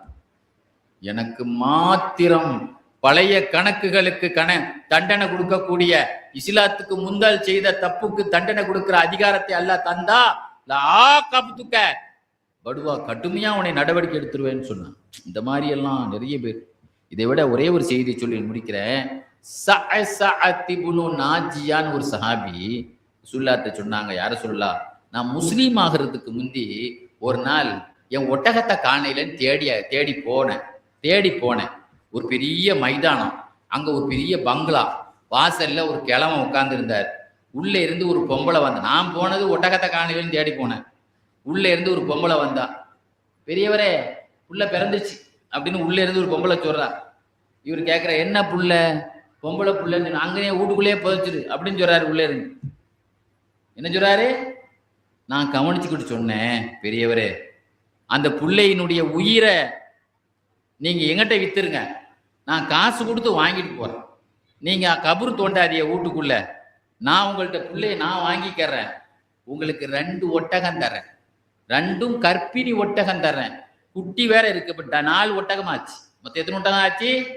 4 ஒட்டகம் ஆச்சு. இல்லைங்க ஊர்லயும் குட்டி. உங்களுக்கு 4 ஒட்டகம், 2 ஒட்டகம் குட்டி உள்ள ஒட்டகம், சென ஒட்டகம் தந்து நான் வாங்கிட்டு பண்ணோன்னு அந்த ஆள் பார்த்தான். சரி கபூர்ல வைக்கிறத கையில கொடுத்துருவோன்னு.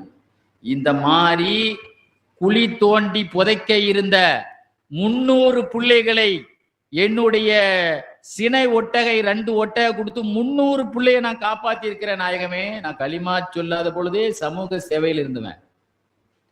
எத்தனை பிள்ளைய காப்பாத்திருக்கேன்? 300 பிள்ளைகளை காப்பாத்திருக்கேன். பெத்த தாப்பம் குழி தோன்றான், நான் யாரோ எவரோ அந்த பிள்ளைய அப்பவும் சொல்லி விடுவேன், உனக்கு பெரிய ஆளான பிறகு உனக்கு பாசம் வந்தா எப்பனாலும் உன் பிள்ளைய மீட்டிக்கரலாம் அப்படின்னு சொல்லி நான் நினைச்சிருக்கேன் நாயகமே. 300 பிள்ளைகளை நான் காப்பாத்திருக்கேன். இதுக்கு நான் களிமாலாம் அந்த காலத்துல சொல்லல, எனக்கு நன்மை கிடைக்குமா? லக்க இதன் நஜ்ருன், நீ இஸ்லாத்துக்கு முந்தி செய்திருந்தாலும் அல்லாஹ்ட்ட உனக்கு கூலி உண்டு, உனக்கு கூலி உண்டு, உனக்கு கூலி உண்டு என்று சொன்னார்கள் ஸல்லல்லாஹு அலைஹி வஸல்லம். அதெல்லாம் கிடையாது, நீ முஸ்லீமே இல்ல அதுக்கெல்லாம் நல்ல தரமாட்டா அப்படிலாம் என்ன செய்யல ரசூலுல்லாஹ் சொல்லலைன்னா. இந்த அளவுக்கு பெண் குழந்தைகளின் தந்தையாக பெருமானார் ஸல்லல்லாஹு அலைஹி வஸல்லம் இருந்தார்கள். ஆக நாம பேசினது பெருமானாரின் வேல்டு ரஹமத் என்பதற்கு ஒரு பெரியவர்கள் ரஹமத்தை மட்டும்தான் சொல்லியிருக்கோம், பெண்களின் ரஹமத்தை மட்டும்தான் சொல்லியிருக்கோம், அடிமைகளின் ரஹமத்தை மட்டும்தான் சொல்லியிருக்கோம். மற்றதை சொல்றதுக்குள்ள இன்னும் ஒரு 3 மீலாது விழா தொடர் நிறுத்தினாத்தான் அதை சொல்லி முடிக்க முடியும். என்றால் சொன்னால் முடிந்து விடுமோ, சொல்வதென்றால் இயன்றிடுமோ. அண்ணல் நபி பேரழகை ஆற்றல் மிகும் சொல் அழகை சொன்னால் ரசூலுல்லாஹ்வுடைய முஹம்மது என்ற பேரின் பெருமையை பேசுறதுக்கே முடியாத பொழுது அவர்கள் எப்படிப்பட்ட ரஹமத் என்று சொல்வதற்கு அதுக்கெல்லாம் 12 நாள் 13 நாள்லாம் போதாது. ஆக நம்முடைய நாமளே நானே டயர்டாயிட்டேன். நாம டயர்டாயிருவோம், ஆனா விஷயம் இன்னும் முடியவே இல்லை. இன்னொன்னு சொன்னா நீங்க ஆச்சரியப்படுவீங்க, இந்த குறிப்பை பத்தி இன்னும் பேசவே இல்லை. நான் எடுத்துட்டு வந்த குறிப்பை பேசவே இல்லைங்க. நான் வந்தது வேற குறிப்புல, வந்த பிறகு வேற ஒண்ணு ஆரம்பிச்சு அந்த பயானே முடிஞ்சு போச்சு. அந்த அளவுதான் பெருமானாருடைய வாழ்க்கை தத்துவங்கள் கடல் மாதிரி இருந்துகிட்டே இருக்குங்கிறத உங்களுக்கு என்ன செய்யறேன், இந்த குறிப்பை நாளைக்கு தான் பேசணும். அல்லாஹ் சுப்ஹானஹு வ தஆலா நம்ம அனைவர்களையும் அல்லாஹ்வுடைய ரசூலுனுடைய அந்த ரஹமத்தை பேசிய காரணத்தினால் நமக்கு எந்த விதமான ஆரோக்கியத்தில் பாதிப்பு இல்லாமல், எந்த விதமான பெரிய நோய்கள் நமக்கு ஏற்படாமல், எந்த விதமான மன கஷ்டங்களும் பண கஷ்டங்களும் இல்லாமல், அல்லாஹ் தஆலா எந்த விதமான கவலை இல்லாமல் ஹயாத்தே தொய்யிபா மனமான வாழ்க்கையை கவலை இல்லாமல் அலா பி திக்ரில்லாஹி தத்மஇன்னுல் குலூப் 3 விஷயங்கள் உள்ளத்துக்கு நிம்மதியை தரும். ஒன்று குர்ஆன், ஒன்று திக்ர் என்று சொன்ன மாதிரி பெருமானாருடைய புகழை பேசியதனால் அது எல்லாமே அல்லாஹ் அங்கீகரிக்கிற விஷயத்தை பேசியிருக்கோம். நம்மளா கதை எழுதி பேசல. இந்த விஷயத்தை கேட்ட உங்களுக்கும் பேசி எனக்கும் அல்லாஹ் தஆலா ஹஸனத்துன் ஃபித் துன்யா ஹஸனத்துன் ஃபில் ஆகிரா, ஈருலகத்திலும் நற்பாக்கியத்தை நீண்ட ஆயுளை அல்லாஹ் பயமில்லாத வாழ்க்கையை அல்லாஹ் நமக்கு தந்தல் புரிவானாக. வாஹிர் தாவானா அனில் ஹம்துலில்லாஹி ரப்பில் ஆலமீன். அஸ்ஸலாமு அலைக்கும் வரஹ்மத்துல்லாஹி வபரகாத்துஹு.